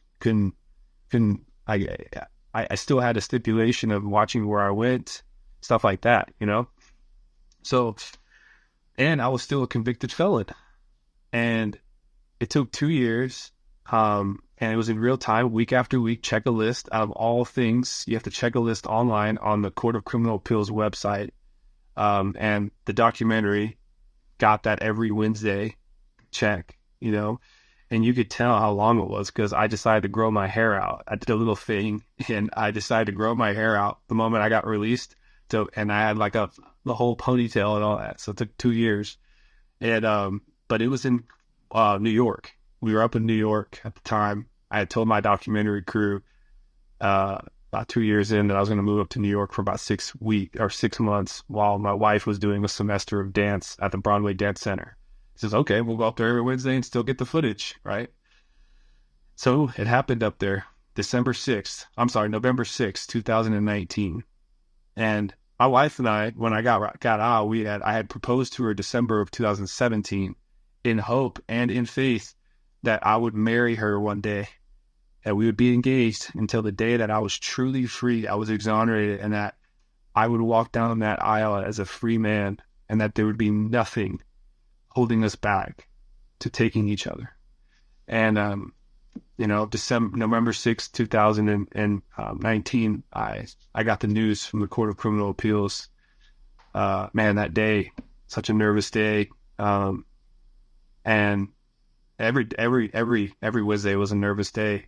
I couldn't eat breakfast that morning.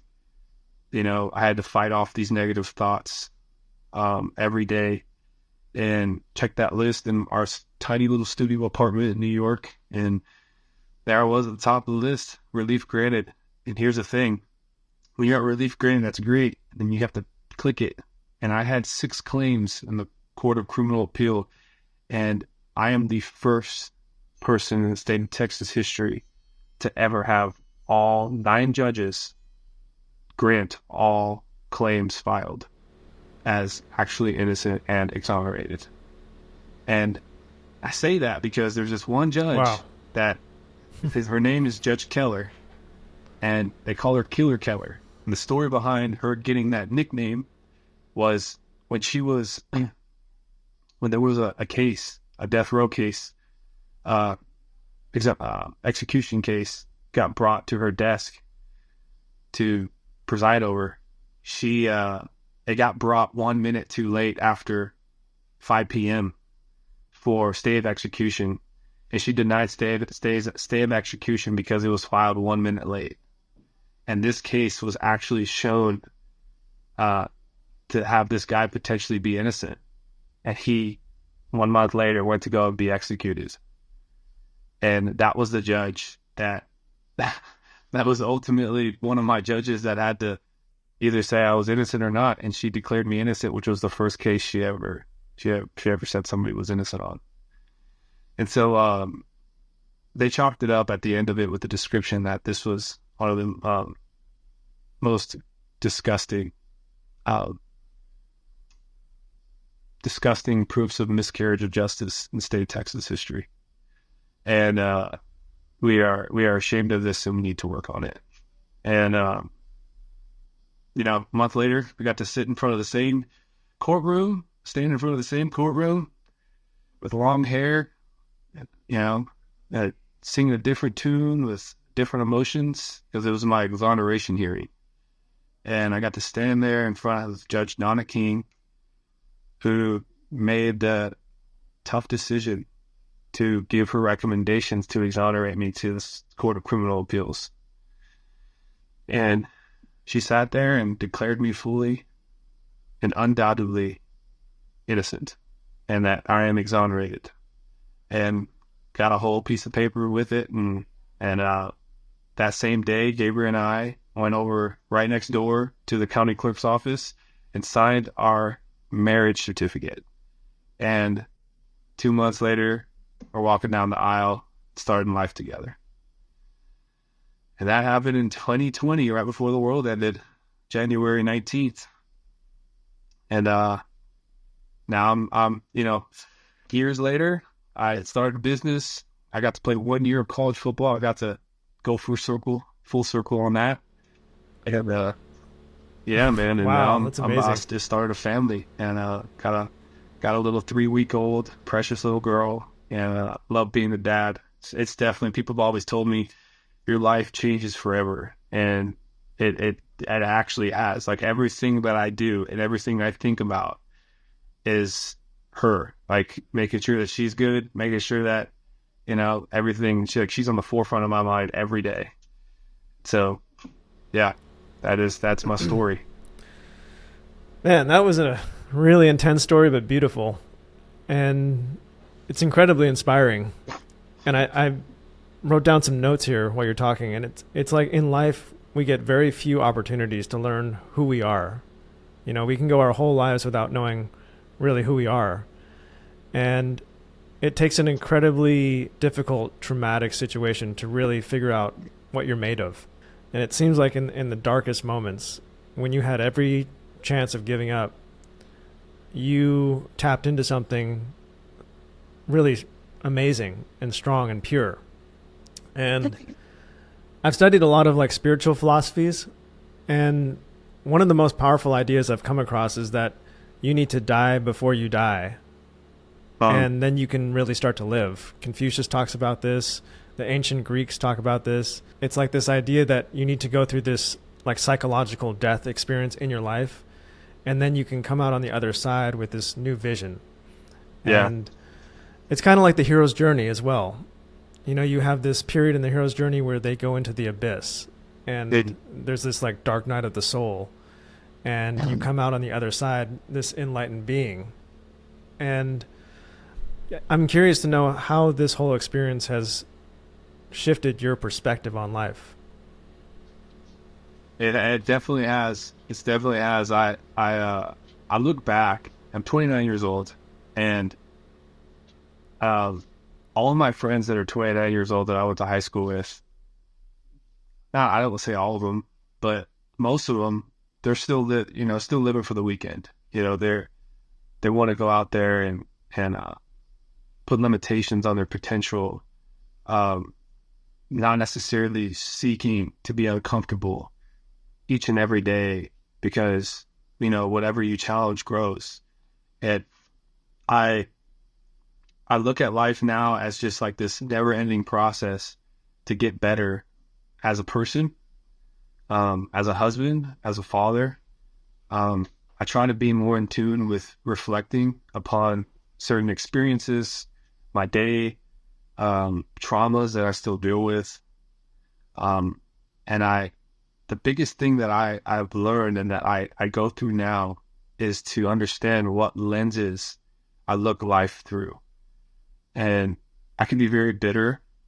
I can, and how I treat people will ultimately reflect on how I treat myself and how I look at myself. And there was times where it was hard, adjusting to being free. And I wasn't in there long enough to be institutionalized like a 20 or 30 year exoneree. And me being in there for 3.5 years, it's uncommon to get this right in 3.5 years. Most people, it takes decades, right? Most cases take decades to clear it, to finally free somebody. So I'm still in my 20s. I'm still young. I still have my whole life ahead of me, but I'm 29 years old, and I always wonder why I choose to and want to hang out with 40 and 50 year olds. is because at one point when I was 18 and 19 years old, I didn't live enough life to be able to have the wisdom to make big boy decisions. But now I have. Man, dude, I felt like I've lived 4 lifetimes, with the decisions I've had to make. And those decisions ultimately could have, I always think back and can you guess what my favorite movie is? I'm going to say Shawshank Redemption. Dude, that's so good. No, it is. It is Shawshank Redemption because I relate with Andy Dufresne so much. There has been times where I wanted to escape. I've wanted to figure out ways that I could escape this place. I tried to look for holes in the fence. I tried to think how I could dig through this wall, and I wanted to go. I wanted to leave. And there's been times where I've got asked this before by my co-host if I ever entertained suicide. And me and suicide's a different story because I never actually wanted to take my own life. I think I've always been scared to take my own life out of the fear of disrespecting my creator. But there's been times where I didn't want to wake up. And there's been times where I've pled with God just to take me. Like, I'm not going to take myself. And I don't want to wake up to this place anymore. So there was a lot of looking through the lens of pain in my life for a very long time. And now I felt like I've graduated that school of pain, that lens of pain, and I've shifted the lens over like a microscope, right? Just shift the lens over to a lens of purpose. And when I operate in a lens of purpose in my life now, being an exoneree of still dealing with the trauma, still dealing with unforgiveness. I'm not perfect. People ask me like, it looks like you've fully forgiven the people that have done this to you. I'm like, dude, no. Like, listen to me. Like, if you tell me right now, if Sean Dick or Detective Daly or Shaman McCarty or Jonathan McCarty get put in front of me right now, I would like to believe that I would shake their hand and say, I forgive you. In my heart, I feel like I have. I feel like I'm at that point, but you really don't know, man. You really don't know until you're physically right there and you get put to the ultimate test of giving them grace, not mercy, because some of those people don't give a shit, dude, about what they did to you. Detective Daly doesn't care about what he did to me. Sean Mannix, the chief of police, who was absolutely disgusting in the interview of in my documentary, called the people who loved me and stood up for me, that wanted to make this wrong or right, they called him a cult, and I was a cult leader.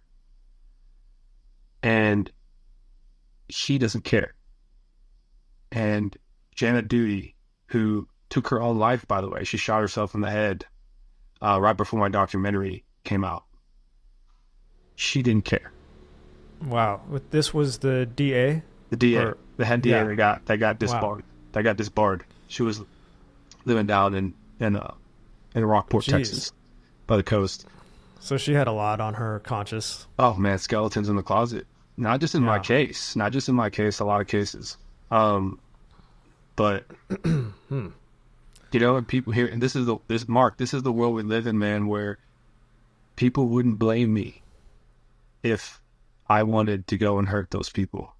It would be somewhat entertaining to see on the headline that a guy who was wrongfully convicted goes and seeks vengeance.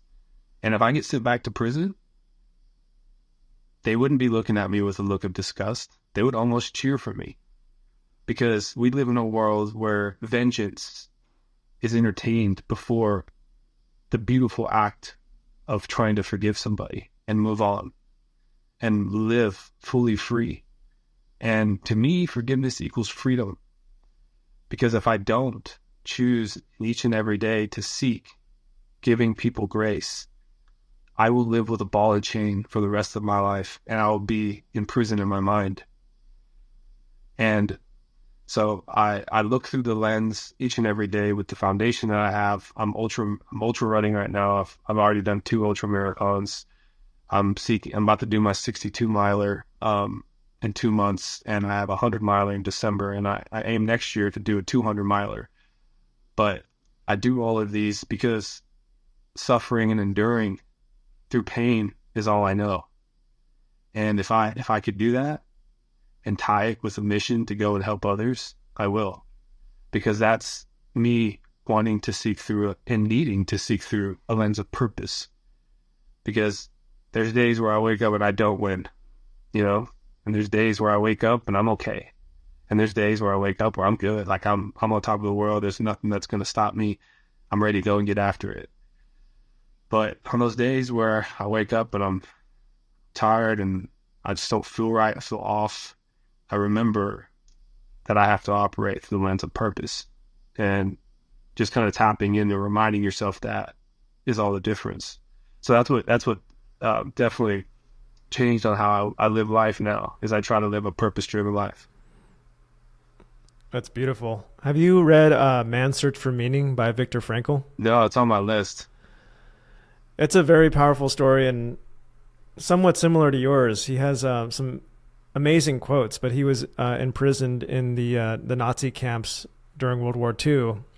And one of his most famous quotes is, "Everything can be taken from a man but one thing, the last of the human freedoms, to choose one's attitude in any given set of circumstances, to choose one's own way." Yeah.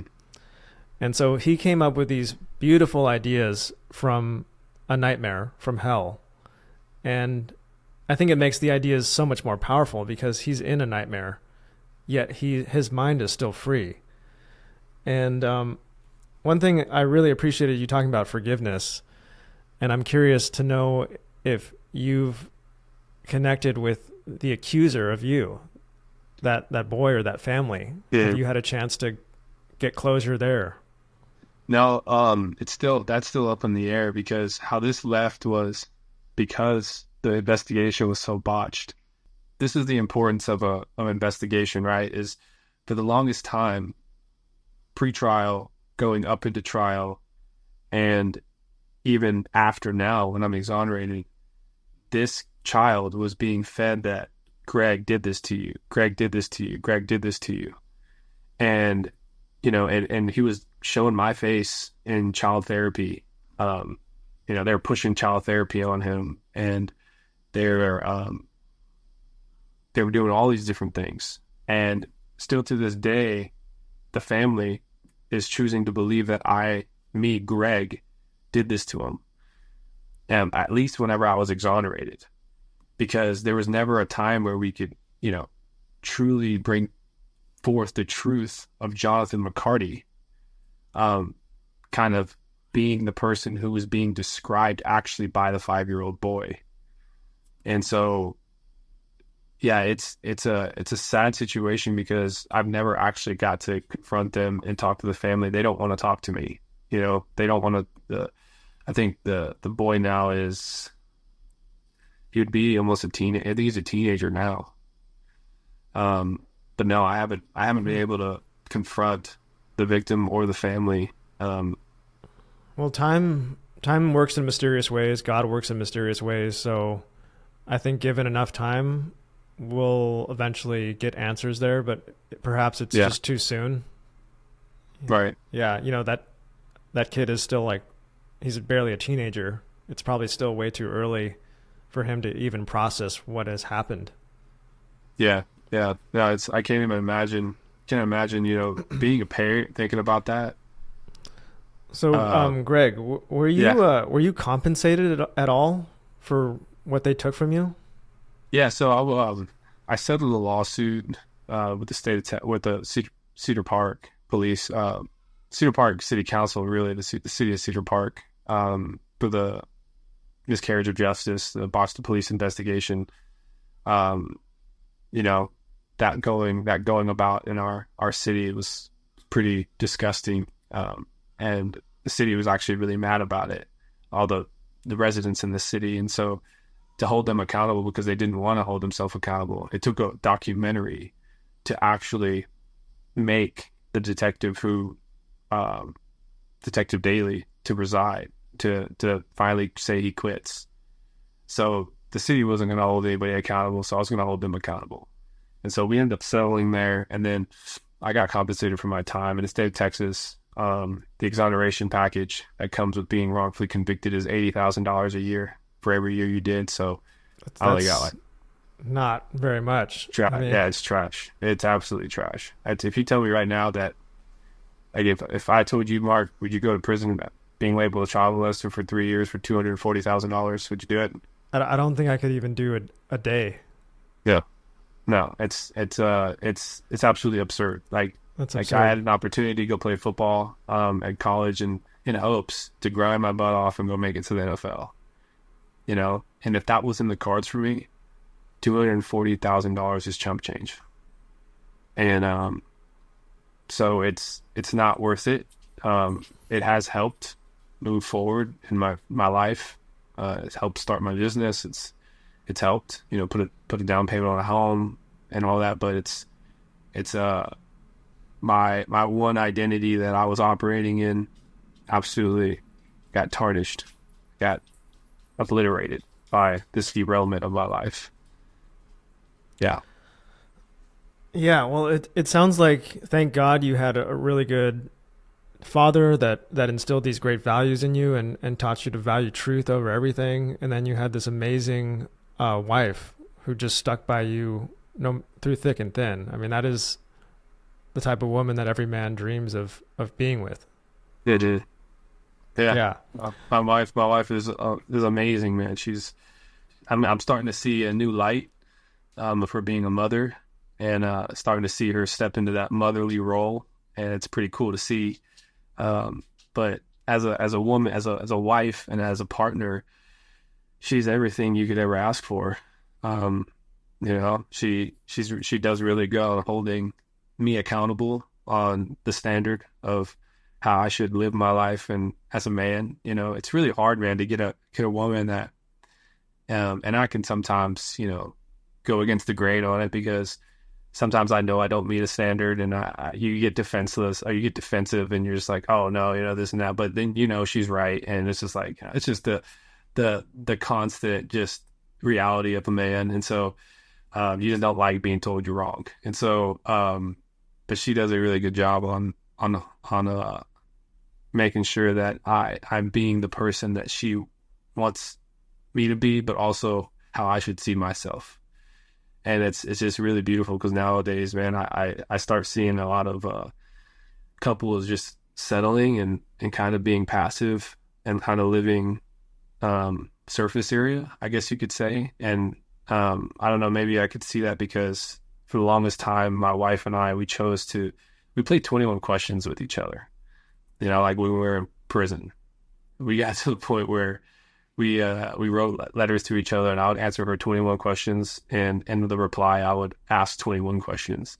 And we did that because we wanted to stay deeper in connections with each other, that if interests did change while I was away, that I wouldn't skip a beat. I would get out, and I would know what her interests are and what she liked and what she disliked. And sometimes I always think about going back to that, you know, when sometimes life is on autopilot and you're kind of going through the grind of going through the motions, you almost kind of want to be like, hey, you want to play 21 questions, you know? And so just thinking about it in that light is something really cool. But man, she's everything you could ever ask for, honestly. That's beautiful. I'm so happy for you guys and your new family. And I'm also curious about your faith. Yeah.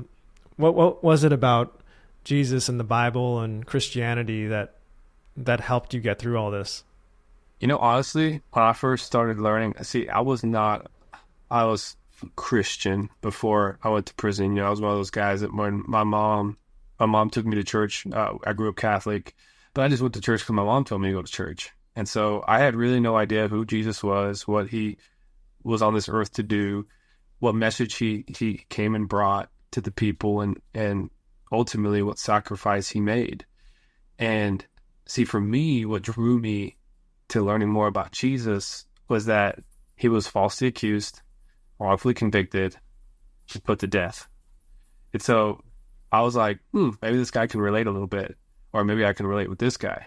And so I started reading more about him, and started reading more about his disciples, and I started reading more about Paul's epistles and ultimately the whole message of the New Testament. When I was in prison, I had read the whole Bible front to back in like a matter of days, and I just read it because I had nothing else to do. And I always kind of give this message about whenever you get rid of all these distractions. Didn't have Instagram, didn't have social media, didn't have TV, didn't have Netflix, didn't have a job, didn't have the daily grind. I just was sitting there with just the Bible, and I started reading. And this peace started coming over me as I was reading, but I didn't really understand what I was reading. And I made the mistake of reading it from Genesis to Revelations, because it's like, you're reading like huge words that you really don't know and have no contextual like understanding. And then, you get to the easier stuff when you go and read the New Testament. But somebody told me, like, read the New Testament first, then read the Old Testament. It's the history of the New Testament ultimately. So I started reading the New Testament, and then I started just writing down some of these scriptures that mean a lot to me. And I started taping them to the top of my bunk. And, I fell in love with Proverbs, which is just a book of wisdom, things that you can apply to your life that help you navigate storms, that help you when the going gets tough, that help you and can help convict you if there's things where you need conviction to ultimately refine you and better yourself, right? Those are things you can apply to your life. Life application was huge for me too. So I got the Life Application Study Bible, and I started reading the footnotes. And so I got captivated, man, for seeking a relationship with a Savior, and because I needed a Savior. And, I got to a place where I feel like man needs to be to ultimately tap into the ultimate abundance and fulfillment of life, is in knowing that when you become a Christian and you start believing in Jesus, life doesn't get easier.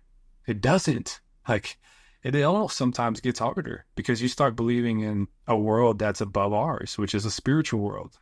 And you start chalking up things as spiritual attacks instead of physical attacks, thoughts, right? Like, and in Paul's epistles in Ephesians, it talks about putting on the full armor of God. See, for me, that's putting on that armor to go to war spiritually against thoughts, to go to war spiritually against things that try to enter your heart. And so on a spiritual level, I think about every day putting on the full armor of God and operating as a warrior for the kingdom of heaven instead of just this place on earth that we're just temporarily here for, And so when I do that, life is not easier. I just learned how to do hard better. And that's ultimately what the relationship of Christianity and Jesus is for me, is he's that teacher, that counselor, that healer, right? And ultimately that friend that teaches me how to do hard better, because life is brutal, bro. It is. And that's my relationship with Christ. Wow, that is incredibly inspiring. And I think we're seeing in our culture a bit of a Christian revival. It seems like a lot of people have strayed away from any sense of meaning, and they're lost. They're in a state of chaos. And it's like you said, we need a savior. And we've kind of cast out religion ignorantly. We've come to this thing and we've said, oh, it got some facts wrong, so it must all be irrelevant. But now we're left with no morals, no meaning. And so there's a quote from Fyodor Dostoevsky that I love, that I pulled up right here. He said, "The one essential condition of human existence is that man should always be able to bow down before something infinitely great. If men are deprived of the infinitely great, they will not go on living and will die of despair."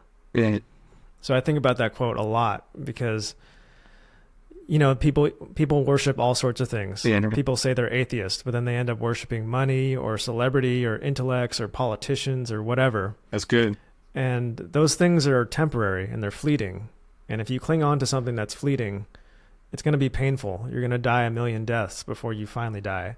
Because those things are always in a state of change. And if you get attached to something that's always changing, it's going to be painful when it changes. So that's why I feel like the power of spirituality and the power of faith is like you orient yourself towards something that's infinitely great. Mm-hmm. And that's your guiding light. And that'll get you through anything. No matter how terrible your situation is, at least you have that rope to hold on to, and that'll give you something to fight for, you know? Yeah, that's great. That's well put. Very well put. Yeah, and after this conversation, I'm going to have to just go outside for a minute and like smell a flower and breathe fresh air and kiss my wife and just, I can't imagine like the appreciation you must have. Like, do you now walk through society with like rose tainted glasses? Like, is everything just rosy? I choose to focus in on things that really matter, and all the fluff and all the other stuff. I feel like it's easy. You can easily get distracted, and my relationship with getting distractions put back in my life was hard. You know, like I was so on fire for diving deep into my faith while I was in prison, and it can develop this thing called jailhouse religion, where you're all so on fire for, spirituality, being religious, and looking for something higher than yourself. But when you get thrown back into the society that you once came out of and all you know, sometimes you fleet away and you kind of just, start drifting away from that good thing, that peace in your life. And so I had to spiritually mature as a Christian in the world and not in prison. And so a lot of the applications and the associations I have with prison, with Christianity, is how I see it in prison. And so a lot of my analogies and my examples are experiences I've had in prison. And when I go out into the world now, I have full appreciation of hopping in my truck and going wherever I want to go. Because at one point, I wasn't able to do that. At one point, I had to ask permission. I had to put a slip in to get out of my cell, and then I had to tell people where I was going, and I had to get there at a certain amount of time. And sometimes it would take hours to get there because there was lockdowns in certain areas. And now when I hop in my truck and I go somewhere, I have full appreciation just to have the freedom to go where I want to go. And it's really nice. It's really nice to work and make money. When I was in prison, I worked and didn't get paid a cent. Working was a privilege, and just be grateful that you're able to get out of the cell block. That's what it was. Free labor. It was ultimately slavery, because there was somebody getting paid, and it was the supervisors that were watching over us that were free world people. They weren't officers. The factories were free world people. It's an institution called TCI, which is it's a profit company, and the inmates were workers. So it was essentially free labor, but how they exchanged that value was that you could get good time, which would go towards getting early release. That didn't apply to me. I was day for day. I didn't have a parole date because I was classified as super aggravated sexual assault of a child, which I was one of the first cases to get that applied to in the state of Texas, which is they put super on it because of the age of the victim. And so it was worse than actual aggravated sexual assault. It was like the worst you could possibly get, right? It was like the equivalent of a life sentence. And so I was day for day, 25 years. That good time, work time didn't apply to me. So, I learned how to appreciate getting paid for work. The money that I make for my business. Every time I see that money in that account, it's like, that's my hard-earned sweat and my creativity, my inventions. I made 16 different asteroid targets, and I was the first person to bring that product to market. And it was out of my bachelor's party, and then it was just kind of like a snowball down the hill that I ended up, the pandemic happened, and I had a bunch of time in my garage and tinkered around and made an asteroid target, played with it. Posted it on my story on Instagram. People asked, they wanted some. Then next thing you know, I was like, I'll make an Etsy store. And then that turned into an Amazon store. And then it turned into a Walmart store. And now here I am, the number one asteroid target seller in the nation. And I have 4 people that are trying to knock me off. And I mean, there's a lot of ways you can look at this situation and see beauty out of it. And that was just one of them. And I learned to appreciate, the small things in life now. And it just makes life a lot more abundantly, because the things that you overlook every day, those are things that tend to matter the most. So. Absolutely. And I say this a lot, but a hero and a villain have the same origin story. They both go through a very traumatic event that ignites their journey. And the hero learns and develops from that traumatic event and becomes this enlightened new being. Big. Whereas the villain does not learn. They become resentful, and then they project that onto the external world, and they try to seek revenge upon everybody. They become a tyrant. And so you very much embody the hero with what I'm hearing is that you've integrated this experience, and now you're going to help other people that are going through this situation that you went through. So you're now helping other potentially innocent inmates. Yeah. What has that been like? Man, it's just now starting. So it's been a learning experience. I'm learning new ways on how to approach this, but we have taken up our first person. Somebody actually that Jake, the same guy who led the charge and fighting for me vocally, he's taken up helping fighting for another person. He had no intentions of doing this. Like he said, man, dude, after you, I was one and done until I heard this story. And he's like, dude, I cannot stop thinking about this guy. I said, Jake, dude, you're just a vessel that God is using to save people's lives. Like, he's an angel, man. I always told him, like, you're an angel until I heard you open your mouth, because this guy cusses like a sailor. But he has this heart, man, towards people that have been wronged and that are being taken advantage of. It's almost like he's that guy that goes and beats up the bullies, right, to protect the people that are being bullied. And that's just how his spirit is. And he just hates seeing people go through those things. There's one guy in Georgia, his name's Guy Heights Jr. He got falsely accused and wrongfully convicted for killing his whole family. And tons of evidence to prove he didn't do it. And also a lot of evidence for prosecutorial misconduct and corruption. And destroying evidence. And then the story itself, you can't make a movie about this because it's just so far-fetched. Okay? Lived in a small little trailer, whole family gets beat to death with a barrel end of a shotgun by one person, which was him. And 8 people, 4 of them being male, fully capable to defend themselves, and the whole case, I don't want to spend too much time, but the whole case is just absolutely nuts. We get to talk about it on one of the episodes of my podcast.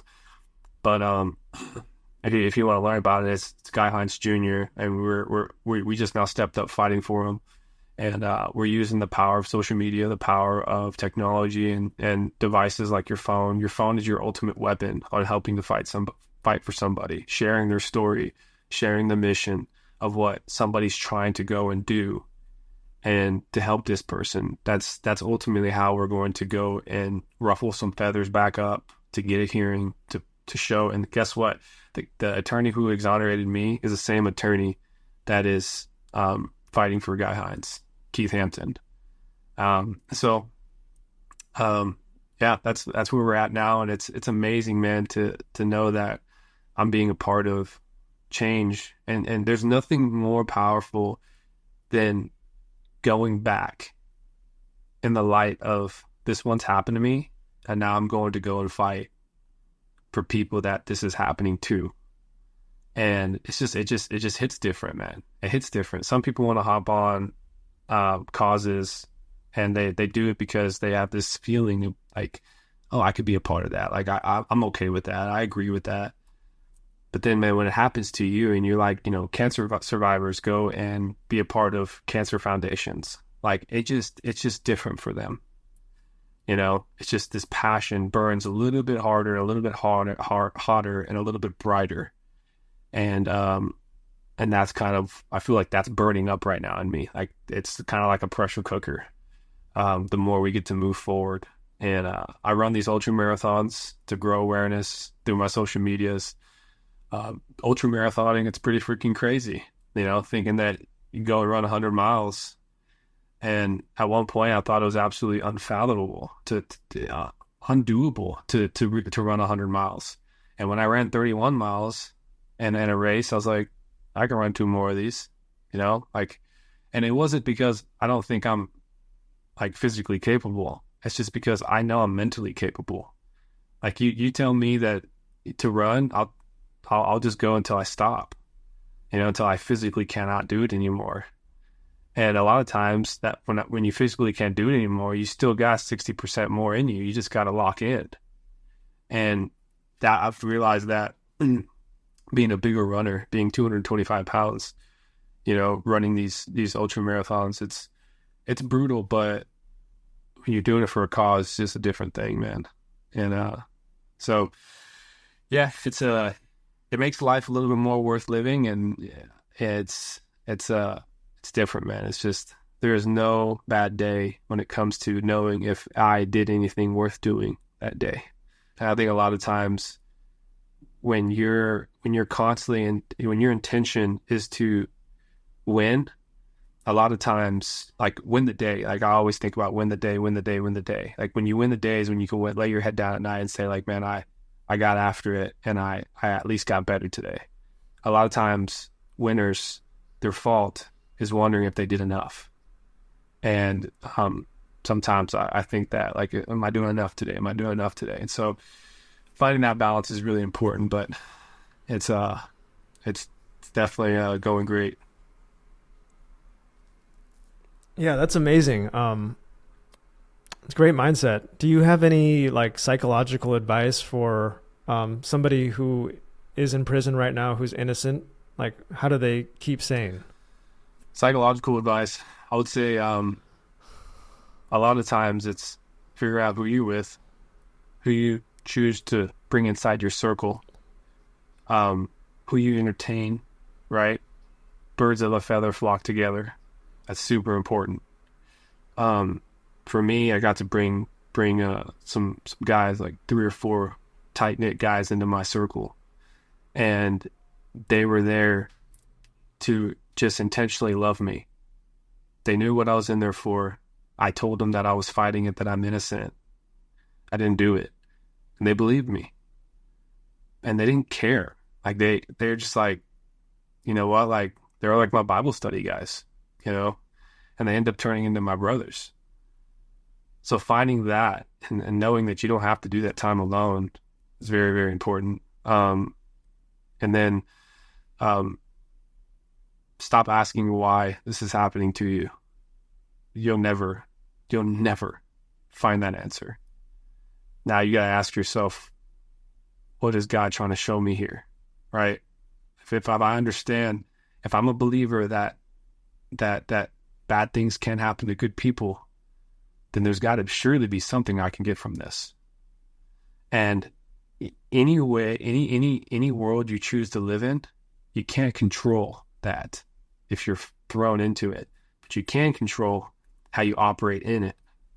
And for me, I wrote down what truly mattered to me, which was being a forever student, seeking knowledge, going to a place where I can flow and I can learn, and then I can ultimately build myself up in identities that I never knew were possible for me, right? I love David Goggins a lot, and he's pretty extreme, but I love his mentality.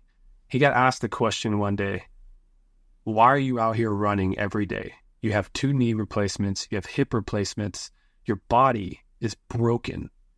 It's broken to a pulp, and you choose to still run. And he turned to that guy, he says, you know what? You see that cemetery over there? And he's like, yeah. He says, most of those bodies were buried with perfectly preserved bodies at the end of their life. I want my body to be pushed to the ultimate limit, and I don't want to be buried preserved. I want my body to have so many miles on it that I live the life that I could be proud of and everyone else around me could be proud of. I don't want to die with a preserved body. So when I was in prison, I did not want to die in that place. Perfectly preserved, right? I wanted to, at least if I was going to die in that place, I was going to live a life full of intention, and I was going to be all that I possibly could be, even in the situation that I was in. It's amazing when you shift your mental framework to that light and that lens, rather than focusing on the circumstances that you're in. Prison is just prison. Prison is just another world. And never lose sight of what home is. I never called that cell my home. Called it my cell. Right? I never called that toilet my toilet. I called it my crapper. You know, I never called that rec yard my gym. I called it a rec yard. When you start applying associations and words to things, it starts becoming how you see it, which is who you are. And I was not an inmate in my head. I was just a guy going through a really tough storm. And if you're going through hell, just keep going. You'll eventually reach the end of it. That was my mentality the whole time.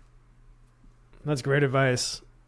I'm wondering, for guys that are not innocent, you know, there are people in, you know, let's say a guy murdered somebody when he was a teenager. He was in a gang and he shot somebody. Should there be some sort of path to redemption for these people who actually are guilty, but, you know, at 70 years old, you're a completely different person than you were when you were 20. Yeah.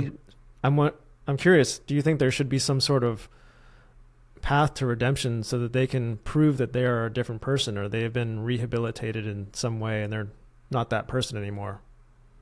Absolutely. I think prisons they have a lot of work to do when it comes to that.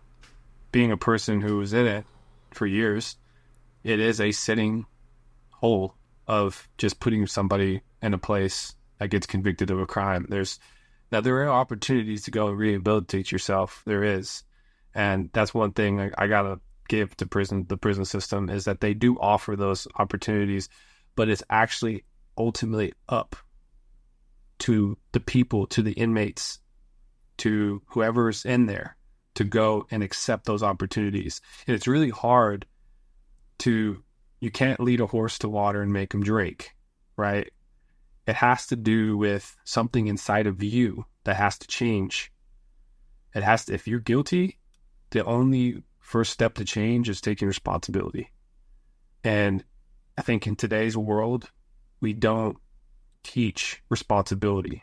We don't teach extreme accountability. I love Jocko Willink. He talks about extreme accountability. He talks about a mission where somebody died on his mission and the mission didn't go the way that he needed it to go.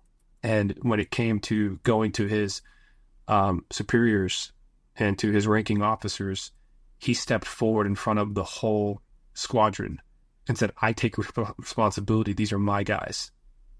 And the guy's like, what are you doing? You don't need to take responsibility. This is my guys. These are my guys.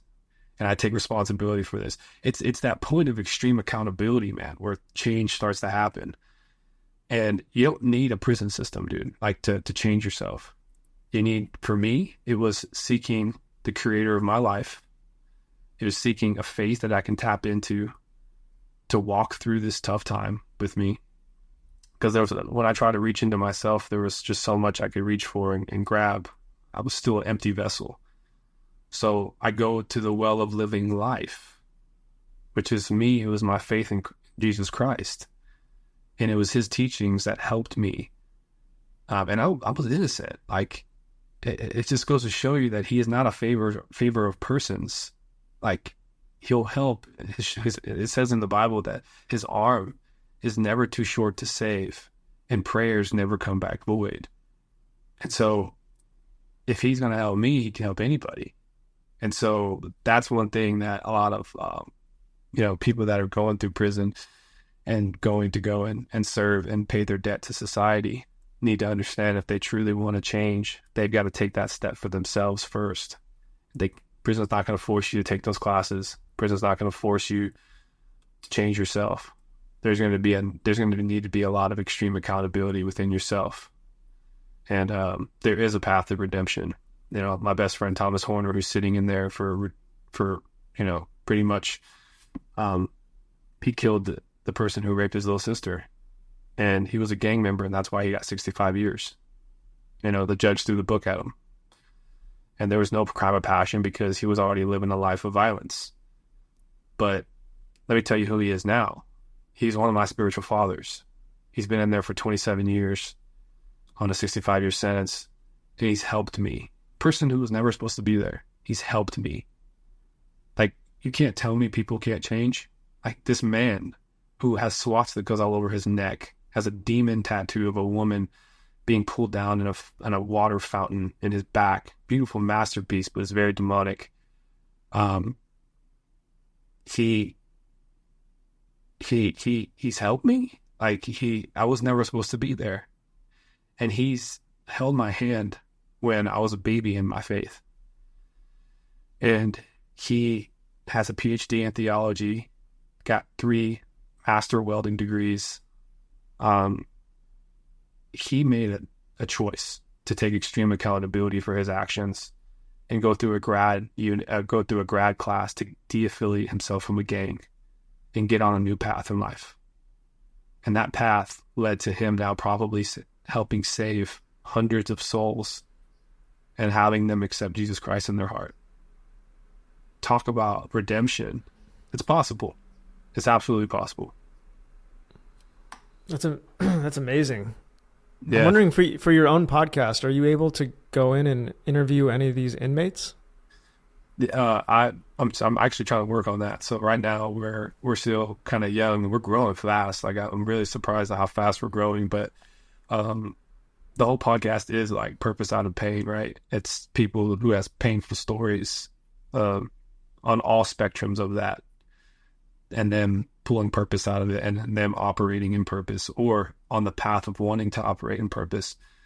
And so I think later on down the road, we'll have new avenues to be able to go into prisons and do that, which I'm super stoked for if we get to do that. Like, to go back in there and get to talk to the guys that I used to spend time with. I had Nate Boyer on my podcast, and he was that Green Beret who got out, walked on to UT, University of Texas, Austin, became a Longhorn, long snapper, started for 4 years as a long snapper. He was a Green Beret for 8 years, and he got out, long snapped, got picked up by the Seattle Seahawks, played like a few games in the NFL, and then now he has a foundation called MVP, which is merging vets and players. And it's all about merging the 2 uniforms together. And because those are 2 uniforms at one point were their identity, and when they got out, they lost their identity, right? Like, you play in the league for 10, 15, 20 years, you are in the military for 10, 15, 20 years, you get out, what do you do? And then he had no idea when I was in the podcast, I had this huge revelation in my head. I was like, I was wearing a uniform, for 3 years. It wasn't that long, but everything I was in that uniform, I learned to be. And all the skills I've obtained. And when I was telling him this, he was like, maybe we should make it MVPP. It was just merging vets, players, and prisoners. And so I thought it was it was cool because now, like, I did have a sense of displacement, when I got out. It's like, I don't have football anymore. And I miss my brothers. I miss the guys that still wear that uniform to this day. And just like he misses the guys who still wear the uniform to this day, and those NFL players that he gets to hang out with and do meetings with, they still, some of their friends still wear that uniform to this day. So it's a crazy perspective to think about. Yeah, I keep hearing you use the word purpose, and it seems like that's just the thing that keeps you going is to have a purpose. Yeah. And community is another big one. But Greg, this has been an amazing podcast. Really, like, you've truly changed my perspective on things, and I'm going to go outside and just like have a moment and try to be grateful for like the freedoms I have. Sometimes I take them for granted, and I really like your story is so inspiring, and I'm so thankful that you're just sharing it with the world. Yeah, man, do it. To be glad you did. I every once in a while I look at my wife and I say, man, and you're just that 15-year-old girl I fell in love with, and now it's like, now she's a mother. I told her the other day, I was like, I look at you in a new light. Like, I'm like, I was attracted to you before, but now seeing you being a mom, it's like a whole new thing. Like, it's weird. Like, and you're gonna feel that too, man. Like, it's so crazy. It's like to a point where like you're more attractive and more attached in every area of that word. I told her, I was like, I don't know what it is, but I'm more sexually attracted to you than I ever been in my life right now. Like, That's great. It's that, I guess it's that motherly allure or whatever, or seeing somebody you love step into a new identity and seeing them excel and be so passionate in it. And so that's beautiful. Yeah. And so, yeah, man. Yeah. You'll be glad you did. I think, well, both you and her have, her through motherhood and you through this extremely intense situation with prison, like you've pushed the threshold of what you can endure much higher. So like when you do that, when you experience like this new threshold of pain, everything else that was painful before is now not so painful. So like, yeah, I've had some experiences in my life where I've pushed myself beyond my limits and I'm like, oh my, I can't do that. But I'm like, you can be amazed at what you can accomplish when you just like throw caution to the wind and you're like, all right, I can do this. And then after that, you're like, everything else that I thought was hard is not going to be so hard anymore, Man. So I think I've noticed a shift with a lot of mothers is like after they go through the childbirth, a lot of the other things that used to bother them or, they're just not as important because they've experienced this much greater threshold of what they can endure. Anyways, congratulations on your family and your podcast and your business. I wish you all the success in the world. And thank you for taking the time. Thank you, Mark. I appreciate you. And I hope everyone has a blessed day and hope you guys have a great rest of your week.